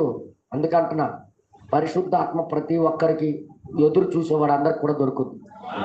కానీ ఆ నిరీక్షణ నీకు ఉండాలా, ఆ ఎదురు చూపు నీకు ఉండాలా. ఎవరికైనా ఇస్తాడు ఆయన, అడగే ప్రతి ఒక్కరికి ఇవ్వగలడు. కానీ ఎదురు చూపు లేదు, నీకు ఎదురు చూపు లేదు, ఆనుకోవడం లేదు. వర్తమానం చెప్పినట్టుగా ఆనుకోవడం లేదు, వర్తమానం చెప్పినట్టు వాక్యం చెప్పినట్టుగా దానికోసం ఎదురు చూడటం లేదు. నీకెవడిచ్చేస్తాడయ్యా? ఎవడిచ్చేస్తాడని? నీకు ఆకలి దప్పిక దానికోసం ఉండాలి, దాని మీద దృష్టి పెట్టాలి. ఎలీషా ఏం చేశాడు? ఆయన ఎన్ని అరుపులు సైడ్ నుండి వచ్చినా, ఎన్ని కేకలు ఇటు పక్కన నిలబడినా దృష్టి మాత్రం ఆ ఏలియా ఇచ్చిన వాగ్దానం మీదే ఎదురు చూస్తూనే ఉన్నాడు ఆయన. అందుకే 2 ఆత్మ పొందుకున్నాడు. అందరు చెప్పండి, అందరు చెప్పండి. ఏలియా ఆత్మ అది చేసింది, అలాగ పొందుకున్నాడు ఆయన. ఈరోజు మనం ఎలా పొందుకోవాలైతే, దేవుని వర్తమానంలో ఉన్న శక్తి ఇది అంగీకరించిన వారి మీదకి వస్తుందని చెప్పాడు. అదే కార్యాలు మనము కూడా చేయొచ్చు అన్నాడు ఆయన. మరి ఈ రోజు ఆ కార్యాలు మన దగ్గర జరగాలంటే మనము కూడా వాక్యం చెప్పినట్టుగా ఎదురు చూడాలి కదా. అర్థం చేసుకున్నారని నేను నమ్ముతున్నాను. ఎక్కడికి వదులుతున్నాను, ఇంకెక్కువ అయిపోతే మీరు జీర్ణించుకోలేరు. ఎక్కడికి వదులుతున్నాను, మిగతాది మీరు స్టడీ చేయండి ఇంటికి. బైబుల్లో అలాగ ఉందో లేదో చూడండి మీరు. దేవుడి నామానికి మహిమ కలుగును గాక. లేచి నిలబడి మనం అందరం కలిసి ప్రార్థన చేద్దాం. ఓ ప్రభువా, నీకే స్తోత్రము నాయన. కృపలో ఐశ్వర్యవంతుడా, నీకే స్తోత్రము ప్రభువా. మహోన్నతుడా, నీకే స్తోత్రము నాయన. జీవాధిపతి, నీకే స్తోత్రము నాయన. దేవా, నీకే స్తోత్రము నాయన. ఓ ప్రభువా, నీకే స్తోత్రము నాయన. ఇదిగో నీ సన్నిధిలో మేము మొరపెడుచున్నాము. నోరెప్పండి సోదరులారా, గట్టిగా అడగండి, గట్టిగా కేక వేయండి. తండ్రి, నువ్వు మాట తప్పని వాడువయ్యా. ఏది మాట ఇచ్చినా అది నెరవేరుస్తావు ప్రభువా. ఏది మాట ఇచ్చినా నువ్వు నెరవేరుస్తావయ్యా.